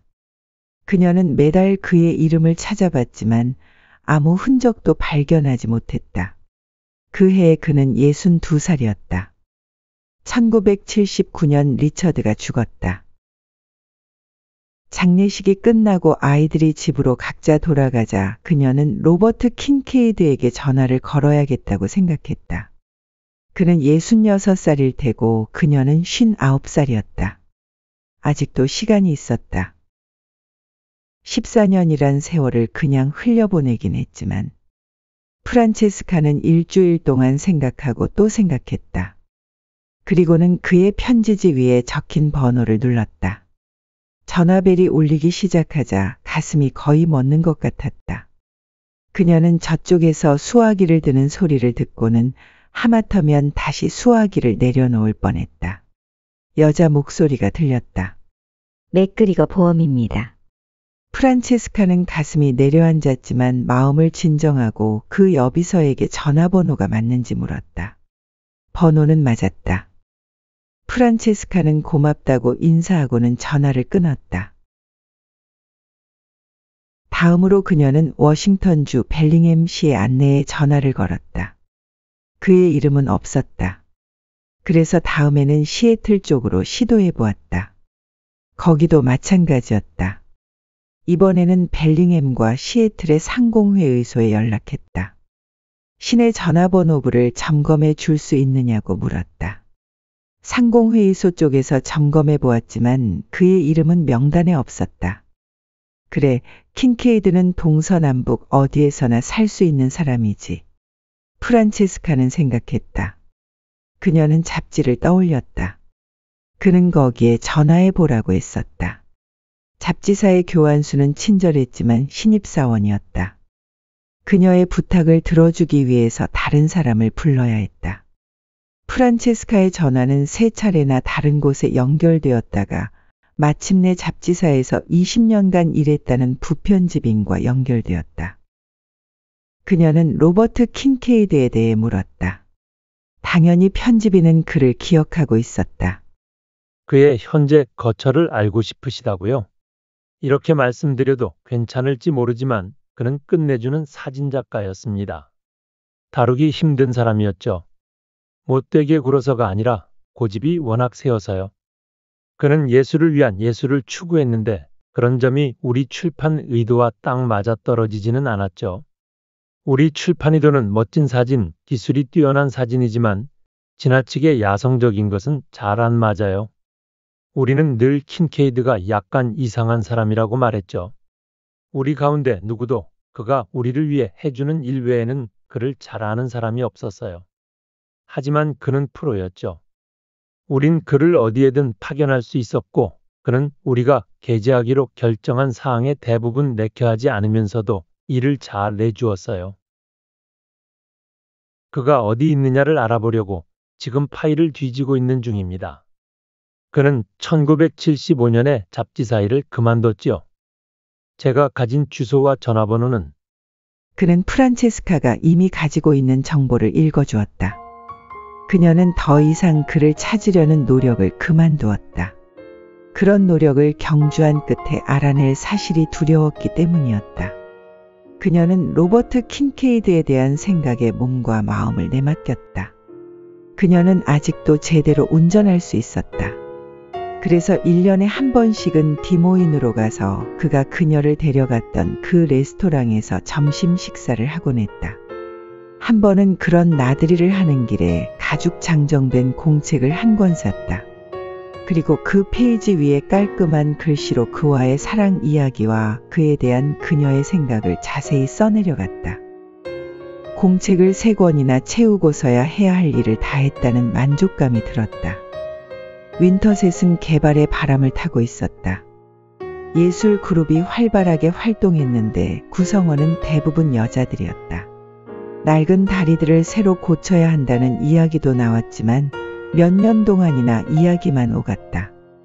젊은 사람들이 언덕 위에 집을 짓고 살기 시작했다. 분위기가 바뀌어서 이제는 장발이 사람들의 시선을 끌지 못했다. 비록 샌들을 신은 남자는 거의 없었고 또 시인도 없었지만 말이다. 프란체스카는 몇몇 여자친구를 만나는 것을 제외하면 지역사회에 완전히 발을 끊고 살았다. 사람들은 그 점에 대해 입방아를 찍곤 했다. 그녀가 로즈먼 다리 옆에 서 있는 것을 자주 봤다는 이야기를 수군거렸다. 노인들이란 그렇게 별난 짓을 하는 경우가 있다고들 했다. 그리고는 이런 설명에 스스로 만족했다. 1982년 2월 2일 우편국 소속 트럭이 그녀의 집 드라이브웨이로 들어섰다. 그녀는 물건을 주문한 기억이 나지 않았다. 그녀는 당황해하면서 소포를 받았다고 서명을 하고 프란체스카 존슨, 윈터셋, 아이오와 50273 이라고 적힌 주소를 물끄러미 내려다보았다. 회신인 주소는 시애틀의 어떤 법률 사무소로 되어 있었다. 깔끔하게 포장한 소포는 추가 보험 처리가 되어 있었다. 프란체스카는 소포를 부엌 식탁 위에 올려놓고 조심스럽게 열어보았다. 안에는 상자가 3개 들어 있었고 스티로폼에 안전하게 포장되어 있었다. 한 상자 위에는 작은 봉투가 테이프로 붙여져 있었다. 다른 상자에는 그녀의 주소가 적힌 법률회사 봉투가 붙여져 있었다. 프란체스카는 법률회사 봉투를 뜯어서 열어보았다. 손이 떨렸다. 존슨 여사, 우리는 최근에 작고하신 로버트 킨케이드란 분의 유품을 보내드리는 바입니다. 프란체스카는 편지를 식탁 위에 놓았다. 밖에는 겨울 들녘에 눈이 내리고 있었다. 그녀는 바람에 옥수수 줄기와 그루터기가 함께 날려서 전선에 걸쳐지는 모양을 내다보았다. 그녀는 다시 한번 편지를 읽었다. 그녀는 나직한 비명을 외치며 머리를 숙였다. 1시간이 흐르고 나서야 그녀는 계속 읽을 수 있었다. 단도직입적인 법률 용어와 분명한 표현에 화가 났다. 변호사가 의뢰인에 대해 의무를 수행하고 있는 어투. 그러나 유성 꼬리를 타고 날아다니던 표범은 그 힘은 8월의 더운 어느 여름날 로즈먼 다리를 찾았던 무당 같은 사내는 해리라는 이름의 트럭 받침대에 서서 아이오와의 농장 찰길의 먼지 속에서 죽어가는 그녀의 모습을 뒤돌아보던 그 남자는 대체 어디에 있을까? 편지는 1000페이지쯤 되어야 했다. 진화의 가지 끝에 대해, 자유의 상실에 대해, 겨울의 옥수수 줄기처럼 땅에서 벗어나지 않으려고 안간힘을 쓰는 카우보이에 대해 뭔가 이야기가 있어야 마땅했다. 그가 남긴 단 한 장의 유서는 1967년 7월 8일에 작성된 것입니다. 그는 동봉한 물건을 당신께 전달하라고 분명히 밝혔습니다. 만일 당신을 찾을 수 없다면 물건은 소각하도록 되어 있었습니다. 상자 안에 동봉한 편지라고 적힌 것은 그가 1978년 우리에게 남긴 당신에게 보내는 메모입니다. 그가 봉투를 봉인했고 그 이후로는 개봉된 적이 없습니다. 킨케이드 씨의 나머지 유품은 소각되었습니다. 그분의 요청에 따라 어디에도 흔적을 남기지 않았습니다. 그분의 뼈 또한 그분의 요청에 따라 부인의 집 근처에 뿌려졌습니다. 그 부근이 로즈먼 다리라고 불리는 것 같습니다. 혹시 우리의 도움이 필요하시면 주저하지 마시고 연락 주시기 바랍니다. 그녀는 숨을 멈추고 다시 눈을 훔쳤다. 그리고 상자에 든 물건을 점검하기 시작했다. 프란체스카는 작은 봉투에 무엇이 들어있을지 알고 있었다. 올해 다시 봄이 찾아오리라는 것을 아는 것만큼이나 확실히 알고 있었다. 조심스럽게 봉투를 열고 손을 넣었다. 은목걸이가 나왔다. 줄에 달린 메달에는 긁히긴 했지만 프란체스카라고 쓰여 있었다. 뒷면에는 작은 글씨로 이걸 줍는 분은 윈터셋, 아이오와 미국의 프란체스카 존슨에게 보내주십시오 라고 적혀 있었다. 그의 은팔찌는 휴지에 쌓인 채 봉투 제일 밑에 있었다. 팔찌에는 종이 한 장이 매달려 있었다. 그녀의 글씨였다. 흰나방이 날개짓을 할 무렵 다시 저녁 식사를 하고 싶으시다면 오늘 밤 일을 끝내고 들르세요. 로즈먼 다리에 붙였던 그녀의 메모. 킨케이드는 추억을 위해 그것까지 보관하고 있었던 것이다.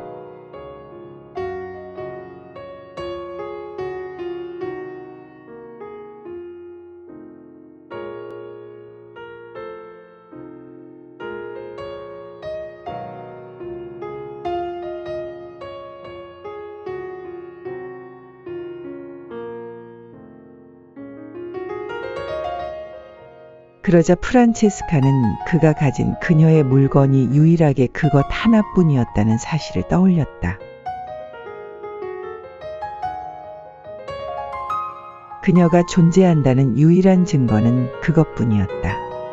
세월의 흐름에 따라 천천히 흐려지는 필름의 감광 유제에 그녀의 모습이 담겨져 있기는 했지만 로즈먼 다리에 남긴 작은 쪽지.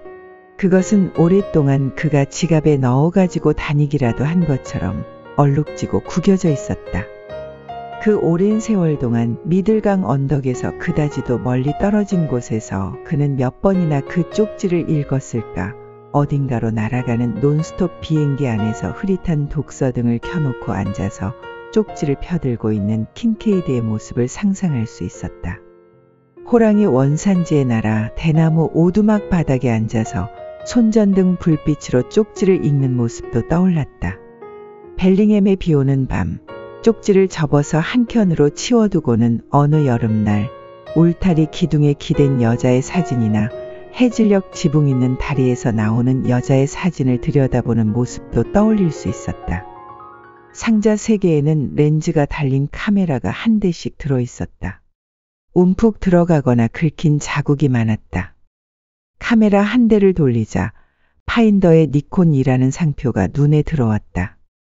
니콘 라벨 바로 왼쪽 위로는 F라는 글자가 박혀 있었다.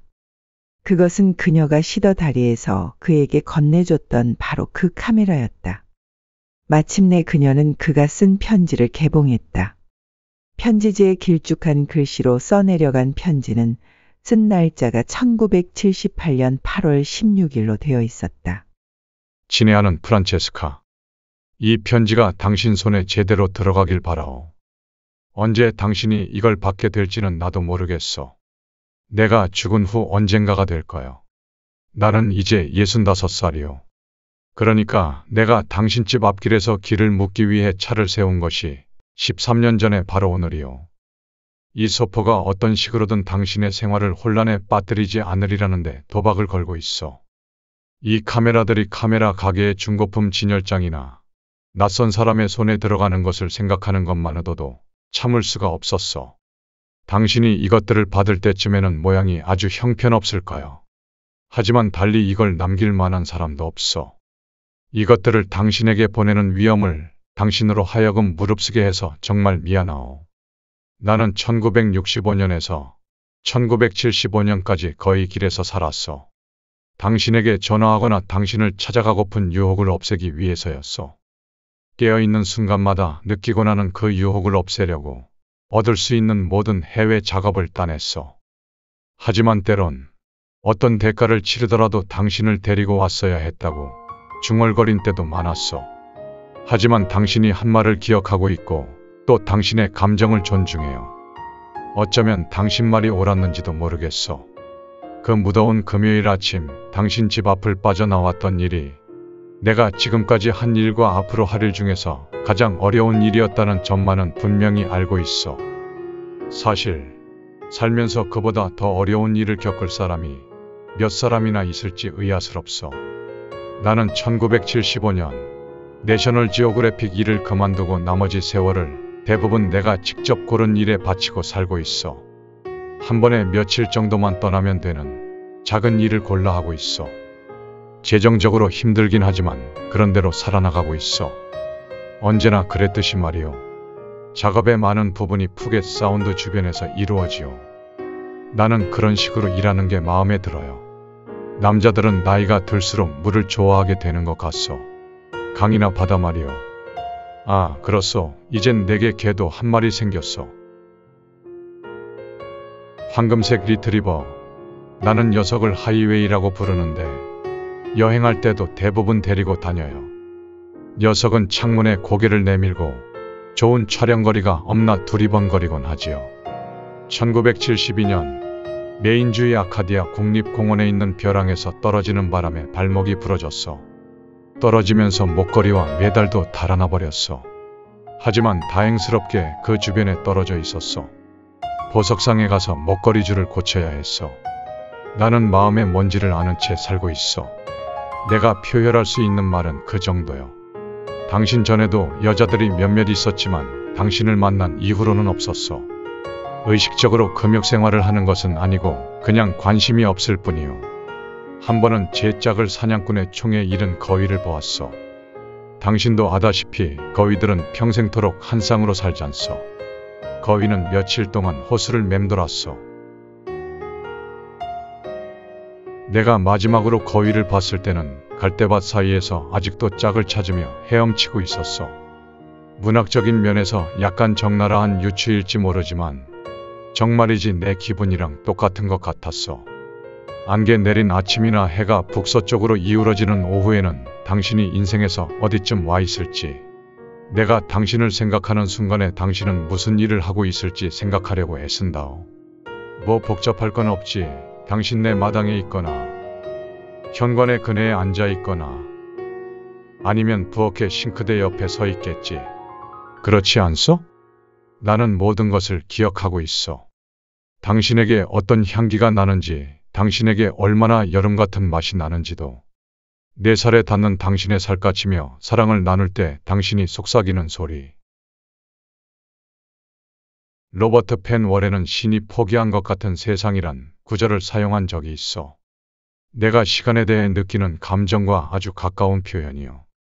하지만 언제나 그런 식으로 살 수는 없지 않소.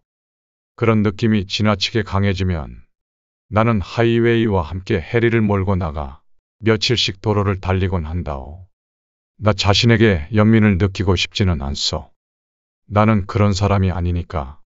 그리고 대부분은 그런 식으로 느끼지도 않고 대신 당신을 발견한 사실에 감사한 마음을 안고 살아가고 있어. 우리는 우주의 먼지 조각처럼 서로에게 빛을 던졌어. 신이라고 해도 좋고 우주 자체라고 해도 좋소. 그 무엇이든 조화와 질서를 이루는 위대한 구조하에서는 지상의 시간이 무슨 의미가 있겠소. 광대한 우주의 시간 속에서 보면 나흘이든 4억 광년이든 별 차이가 없을 거요. 그 점을 마음에 간직하고 살려고 애쓴다오. 하지만 결국 나도 사람이오. 그리고 아무리 철학적인 이성을 끌어대도 매일 매순간 당신을 원하는 마음까지 막을 수는 없어. 자비심도 없이 시간이 당신과 함께 보낼 수 없는 시간의 통곡 소리가 내 머릿속 깊은 곳으로 흘러들고 있어. 당신을 사랑하오. 깊이.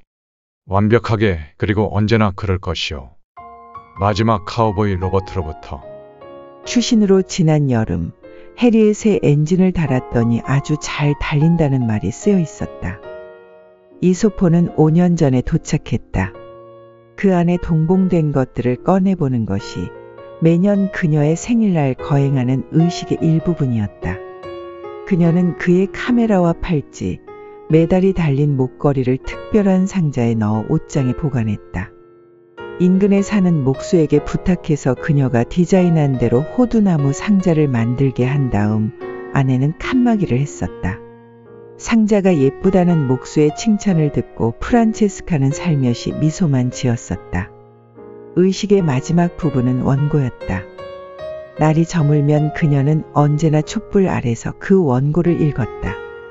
원고를 거실에서 가져와 조심스레 포마이카 상판 위에 놓고 촛불을 켜고 그의 담배에 불을 붙였다. 해마다 이날이면 카메를 한 개비씩 피우는 것 역시 의식의 일부였다. 그녀는 브랜디를 홀짝이며 원고를 읽기 시작했다. 제트 차원에서의 추락. 로버트 킹케이드. 머나먼 과거의 시간부터 계속되어 온 나 자신도 이해하지 못하는 바람이 있다. 나는 그 바람을 따라 그 바람이 휘몰아가는 기류에 휩쓸려 영원히 언제까지나 계속될 것처럼 달려나간다. 나는 어느덧 제트 차원의 세계, 나와 아무런 상관없이 흘러가고 있는 듯한 세계를 만나게 된다. 마치 두 손을 주머니에 찌르고 상체를 기울여 상점의 쇼윈도 안을 무심히 들여다보듯이 나는 그 세계를 들여다본다. 제트 차원은 불가사의한 세계이다. 막달레나 서부 뉴멕시코 커브를 비가 내리고 한없이 뻗어나가는 듯한 그 길을 달려가고 있다가도 나는 내가 고속도로가 아닌 인적이 드문 오솔길 위를 가고 있는 듯한 느낌을 받게 되고, 그러한 느낌은 점점 심해져 마치 어떤 동물이 지나간 흔적 같은 발자취를 따라가고 있는 나 자신을 발견하게 된다. 와이퍼가 차창에 빗물을 닦아내고 나면 내가 따라가고 있던 동물의 발자취는 없어지고 어느새 자연 그대로의 원시림이 내 앞에 펼쳐진다. 한 번 또 한 번 차창에 와이퍼가 빗물을 씻어낼 때마다 나는 차츰 과거의 시간으로 거슬러 올라간다.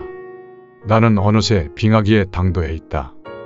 이제 나의 모습은 나의 주위에 펼쳐져 있는 얼음 그 자체처럼 단단하고 군살 없는 근육으로 다져진 교활한 원시인이다. 털가죽옷을 걸치고 머리칼은 헝클어진 채 창을 들고 풀밭을 헤쳐나가고 있다. 장면은 다시 바뀌고 나는 시간을 자꾸만 거슬러 올라간다. 나는 물고기가 된다.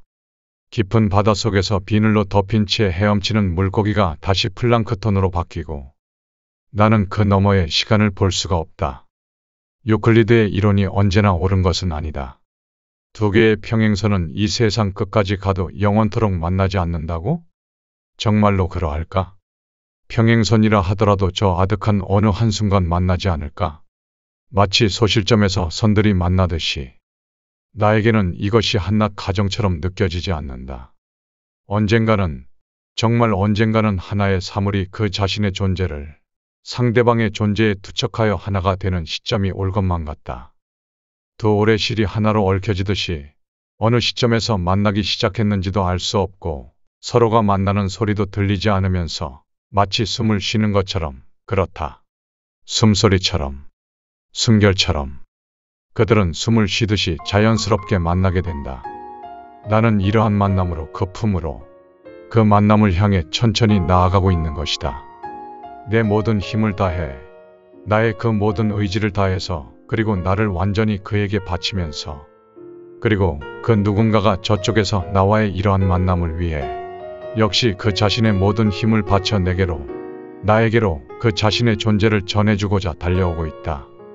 그 아득한 만남의 장소에서 호흡처럼 얽혀드는 그 만남의 순간에 노래가 들려온다. 빙글빙글 돌아가는 신비한 춤이 시작되고 노랫가락은 창을 들고 머리를 산발한 빙하시대 원시인의 마음을 달래준다. 원시인. 나는 춤을 추기 시작한다.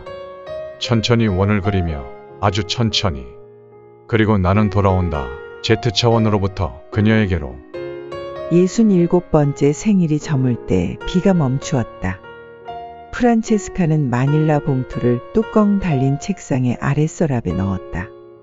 리처드가 죽은 후 그녀는 봉투를 은행의 금고에 보관하기로 결정했었다. 하지만 매해 이맘때면 며칠간 집으로 가져오곤 했다. 카메라가 든 호두나무 상자는 뚜껑을 닫아 침실의 옷장 선반 위에 놓았다. 오후가 되자 그녀는 로즈먼 다리에 다녀왔다. 이제 그녀는 현관으로 나가 수건으로 그네를 훔치고 앉았다. 날씨가 차가웠지만 그녀는 언제나 그랬듯이 몇 분 동안 그대로 앉아 있었다. 그리고는 마당문으로 나가 한참이나 거기에서 있다가 집 앞길에 입구로 나갔다. 22년의 세월을 건너뛰어 그녀는 늦은 오후 그가 길을 물으려고 트럭에서 내리는 모습을 그려볼 수 있었다. 해리가 시골길 쪽으로 덜컹거리며 달리다가 멈추고 로버트 킨케이드가 발판 위에 서서 길을 뒤돌아보는 모습이 보이는 듯했다.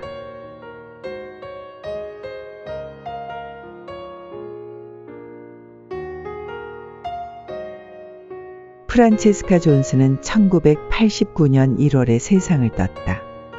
사망할 당시 69살이었다. 로버트 킨케이드가 살았다면 그는 76살이었을 것이다. 사망 원인은 자연사로 기록되었다. 의사는 마이클과 캐롤린에게 말했다.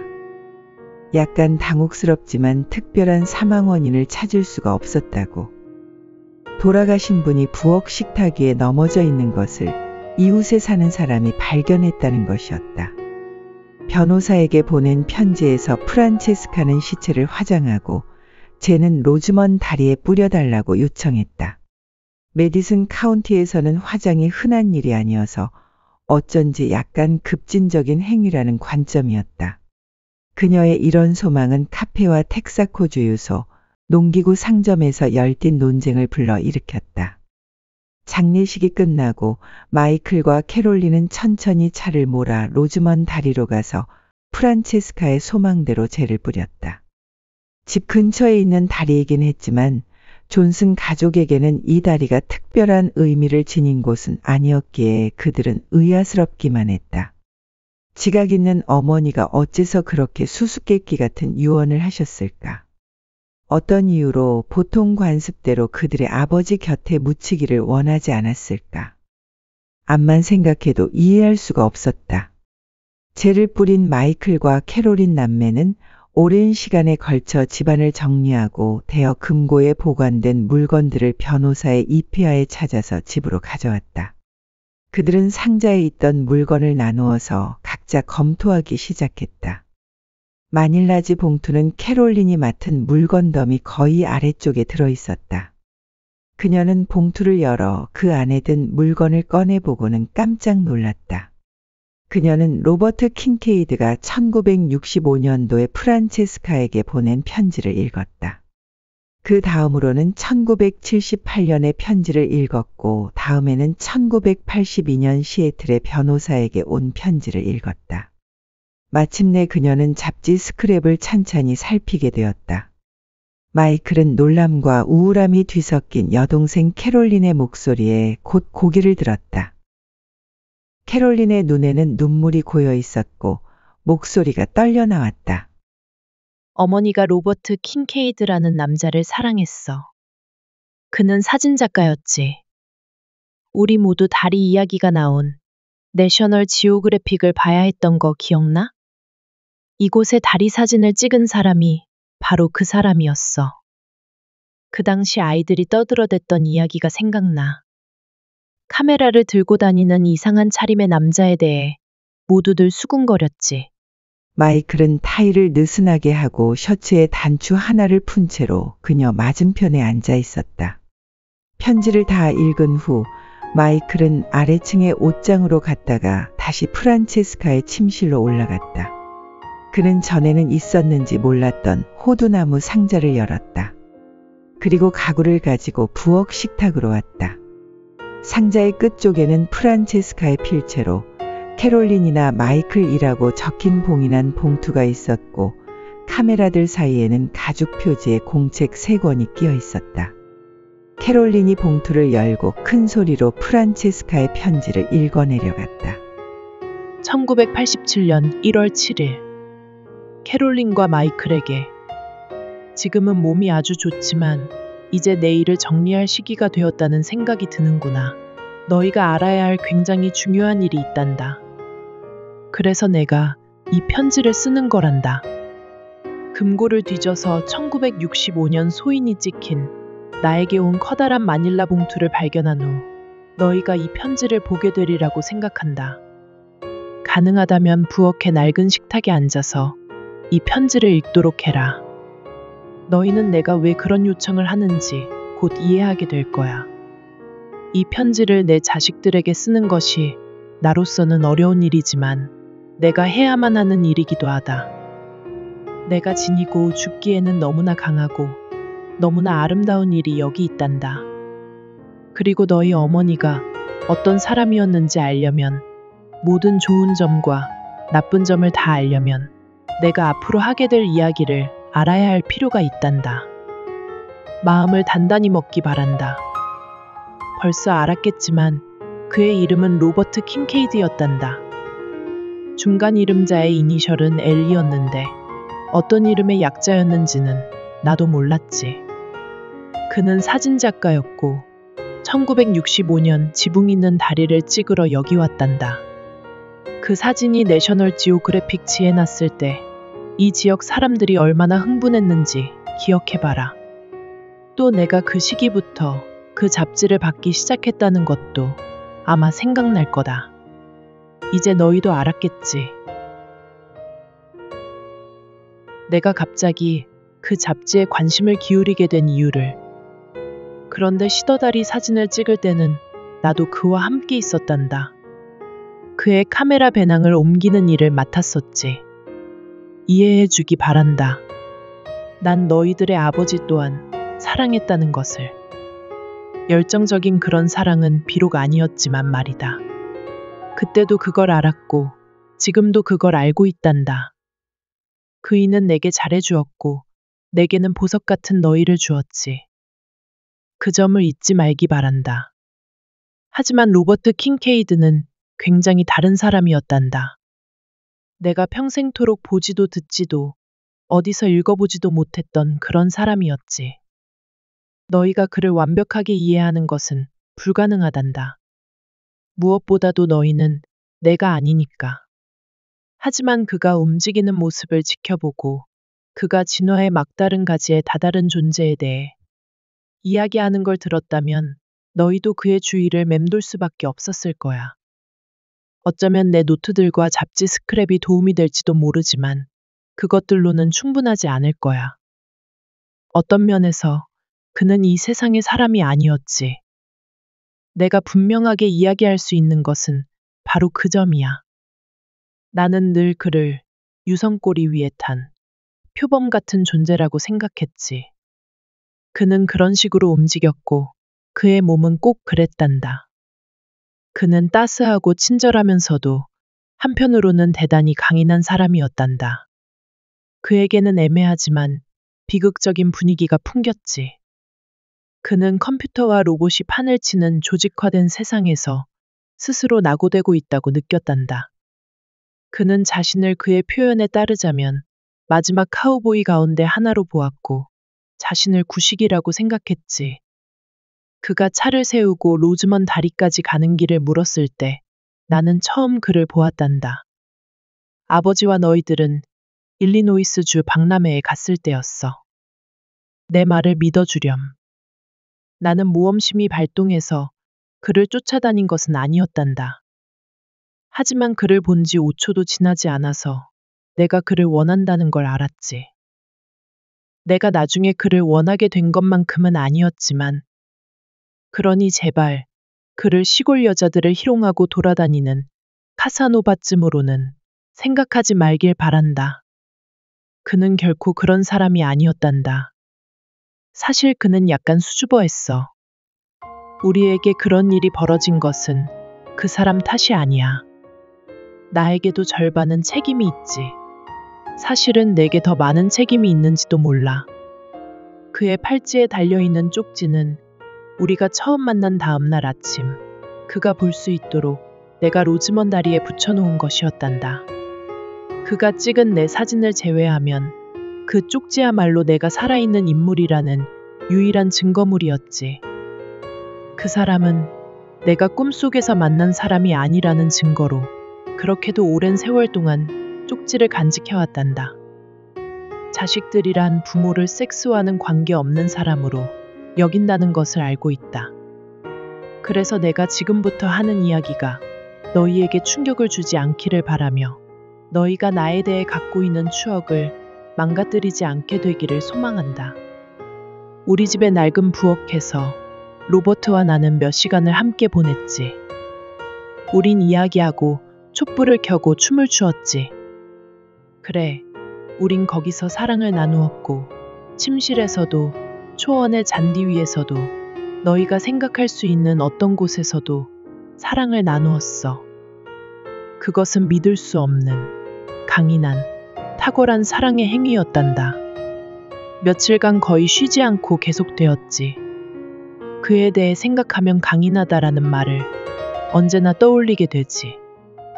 적어도 우리가 만났을 당시에는 그랬어. 그는 강렬함에 있어서 화살 같았지. 그와 있을 때면 나는 그냥 무기력해졌지. 나약해진 거와는 다르단다. 그런 느낌과는 거리가 멀어. 그냥 글쎄, 그의 강렬한 감정과 육체적인 힘에 압도되었다고 할까? 내가 그 말을 그에게 해줬더니 그는 무심코 이렇게 말하더구나. 자신은 고속도로고 유랑자고 바다로 가는 돛담배라고. 나는 나중에 사전을 찾아봤지. 사람들이 유랑자라는 말을 들으면 처음 생각하는 것은 매지. 하지만 그 단어에는 다른 뜻이 있고 그는 그것을 알고 있었을 거야. 하나는 외국인, 외래인이라는 뜻이지.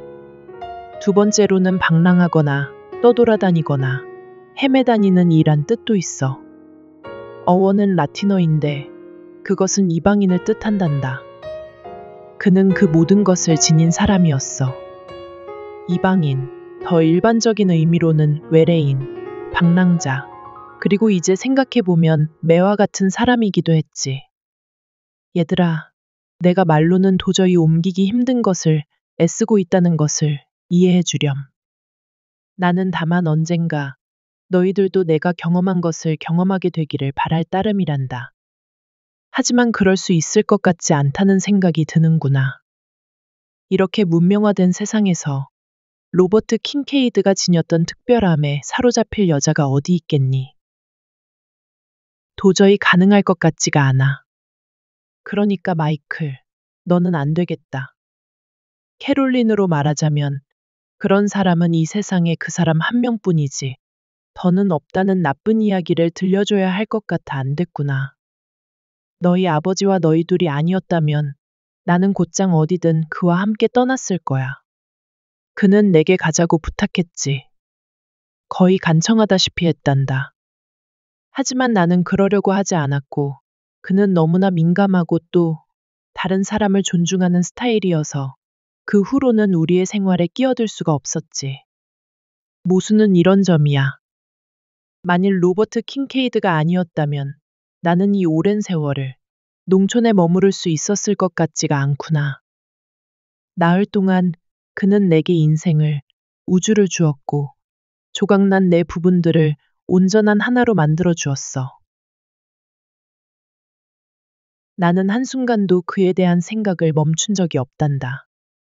그가 내 의식 속에 있지 않을 때도 나는 어디선가 그를 느낄 수 있었고 그는 언제나 그 자리에 있었지. 하지만 그런 것이 너희들이나 너희 아버지에 대해 내가 느끼는 무엇을 빼앗아 가지는 않았단다. 내 입장에서만 생각하면 내가 옳은 결정을 했다고 자신할 수가 없어. 하지만 가족을 생각해보면 나는 내가 옳은 일을 했다고 확신한단다. 난 나 자신에게 정직해야 하고 너희에게도 정직하게 말하려고 한다. 스스로에게 정직하자고 몇 번이나 다짐해 보아도 이것만은 진실인 것 같구나. 우리 둘이 함께 지은 사랑의 집에 로버트가 나보다 더 잘 이해했다는 것. 나는 시간이 흐르고 난 후에야 점차 그 상징성을 이해하기 시작했단다. 그가 나와 얼굴을 마주하고 함께 가자고 청했을 때 내가 그 점을 이해했다면 아마 나는 그와 함께 떠났을 거야. 로버트는 이 세상이 지나치게 이성적으로 되어서 마법을 믿지 않게 되었다고 믿었지. 나는 내가 결정을 내리는 데 있어서 너무 이성적이 아니었는지 돌이켜보곤 한단다. 너희로서는 장례 절차에 대한 내 요구가 이해하기 힘들었으리라 믿는다. 어쩌면 머리가 맑지 않은 노인네의 요구라고 생각했을지도 몰라.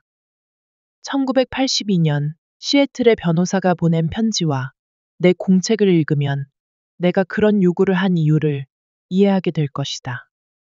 나는 내 가족에게 인생을 주었고 로버트 킹케이드에게는 내게 남은 것을 주었다.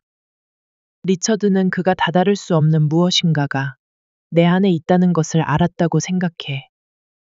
때로는 그가 화장대에 숨겨놓은 마닐라 봉투를 몰래 본 것은 아닐까? 의심이 들기도 했지. 내가 디모인의 병원에서 너희들 아빠 침상 곁에 앉아 있을 때 그가 한 말이 생각난다. 나에게 꿈이 있다는 것을 잘 알고 있는데 그걸 이해하지도 심어주지도 않아서 미안하다고 했었단다. 우리가 함께 살았던 생애 속에서 아빠에게 가장 감동적인 순간이었지. 너희에게 죄책감이나 연민이나 그런 것을 느끼게 하고 싶지는 않아. 지금 나의 목적은 그것이 아니란다. 다만 너희가 알기를 바랄 뿐이야. 내가 로버트 킹케이드를 얼마나 사랑했는지를. 그가 그랬듯이 나는 그 사랑의 감정을 오랜 세월 동안 날이면 날마다 지니고 살았단다. 두 번 다시 서로 이야기를 나누지는 못했지만 우린 두 사람이 뭉쳐질 수 있는 최대한의 강도로 굳게 맺어져 있었단다. 이런 걸 충분히 표현할 만한 말을 찾을 수가 없구나. 우리는 분리된 개체가 아니고 우리 두 사람에 의해 제3의 독립적인 존재가 되었다고 그이가 말했을 때가 최고 절정이었지. 우리 둘 다 그 제3의 존재에서 떨어져 존재한 적은 없어. 하지만 우리가 만든 하나의 존재는 유랑의 길을 떠나게 되었지. 캐롤린, 전에 내 옷장에 있는 밝은 핑크색 원피스를 놓고 우리가 심하게 말다툼을 벌인 것을 기억하니? 너는 그것을 입어보고 싶어 했지. 내가 그걸 입은 걸 기억이 없다면서, 그러니까 내게 맡기만 한다면 넘겨주지 못할 이유가 없다고 말했어. 그 원피스는 로버트와 사랑을 나누던 첫날 밤 내가 입었던 옷이었어. 평생토록 그날 밤처럼 그렇게 멋지게 보였던 적이 없었지. 그 원피스는 그 시절에 대한 나만의 작고 바보스런 추억이었어. 그래서 다시는 입지 않았고 네가 입어보는 것도 거절했었지. 1965년 로버트가 떠난 뒤 나는 그에 대해 별로 아는 게 없다는 사실을 깨달았지. 그의 가족사라든가 하는 것에 대해서 말이야. 며칠 안 되는 시간 동안 그에 대해 거의 모든 것을 알았다고 생각했지만 사실 정말 중요한 것은 다 알았지. 그는 외아들이었고 양친이 다 죽었고 오하이오의 어느 작은 마을에서 태어났지. 그가 대학에 다녔는지 고등학교에 다녔는지도 확실히 모르지만 그는 원초적이고 본능적이고 거의 신비스러울 정도로 뛰어난 지성의 소유자였지. 아, 그래. 그는 제2차 세계대전에 종군 사진작가로 참가했었지. 남태평양에서 해군으로. 그는 한 번 결혼하고 이혼했는데 나와 만나기 오래전이었지. 아이는 없었어. 그의 아내는 음악가였는데 포크싱어라던가. 그가 촬영 여행 때문에 오래 집을 비우는 것이 결혼 생활을 너무 힘들게 만들었다더구나. 그는 파경의 책임을 자신에게 돌렸지. 내가 아는 바로는 로버트에게 다른 가족은 없었어. 너희에게 부탁한다. 그를 우리의 일부로 받아들이자고. 처음에는 무척 힘든 일이겠지만 말이다. 적어도 내게는 가족이 있었고 다른 사람들과의 생활이 있었지. 하지만 로버트는 혼자였단다. 그것은 불공평한 일이었고 나는 그것을 알아.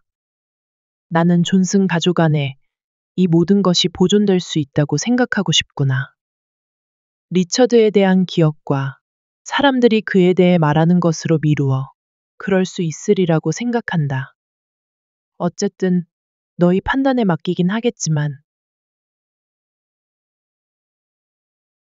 어찌됐든 나는 로버트 킹케이드와 내가 함께 나눈 것들에 대해 부끄러워하지 않는다. 오히려 그 반대야. 오랜 세월에 걸쳐 그를 절실하게 사랑했지만 내 쪽에서 그에게 연락하려고 애썼던 것은 딱 한 차례뿐이었어. 너희 아버지가 돌아가신 후였어. 시도는 실패했고 나는 그에게 무슨 일이 일어났을까 걱정스러웠어. 그런 두려움 때문에 다시는 연락하려고 애쓰지 않았지. 현실과 마주할 수가 없더구나. 그러니 1982년 변호사의 편지와 소포가 왔을 때 내 기분이 어땠을지 이젠 너희도 상상할 수 있겠지. 말했듯이 너희가 나를 이해해 주기를 바란다. 나를 나쁘게 생각하지 않기를 바란다. 나를 사랑한다면 내가 한 일도 사랑해야 하는 거란다. 로버트 킹케이드는 대부분의, 아니 모든 여자가 경험하지 못할 방식으로 내게 가르쳐 주었단다. 여자가 되는 것이 어떤 것인지를. 그는 멋지고 따스한 사람이었고 분명히 너희의 존경과 사랑을 받을 자격이 있는 사람이란다. 너희가 그에게 존경과 사랑을 다 줄 수 있기를 소망한다. 그는 나를 통해 그 사람 나름대로의 방식으로 너희에게 잘해주었단다. 잘 지내거라, 내 아이들아.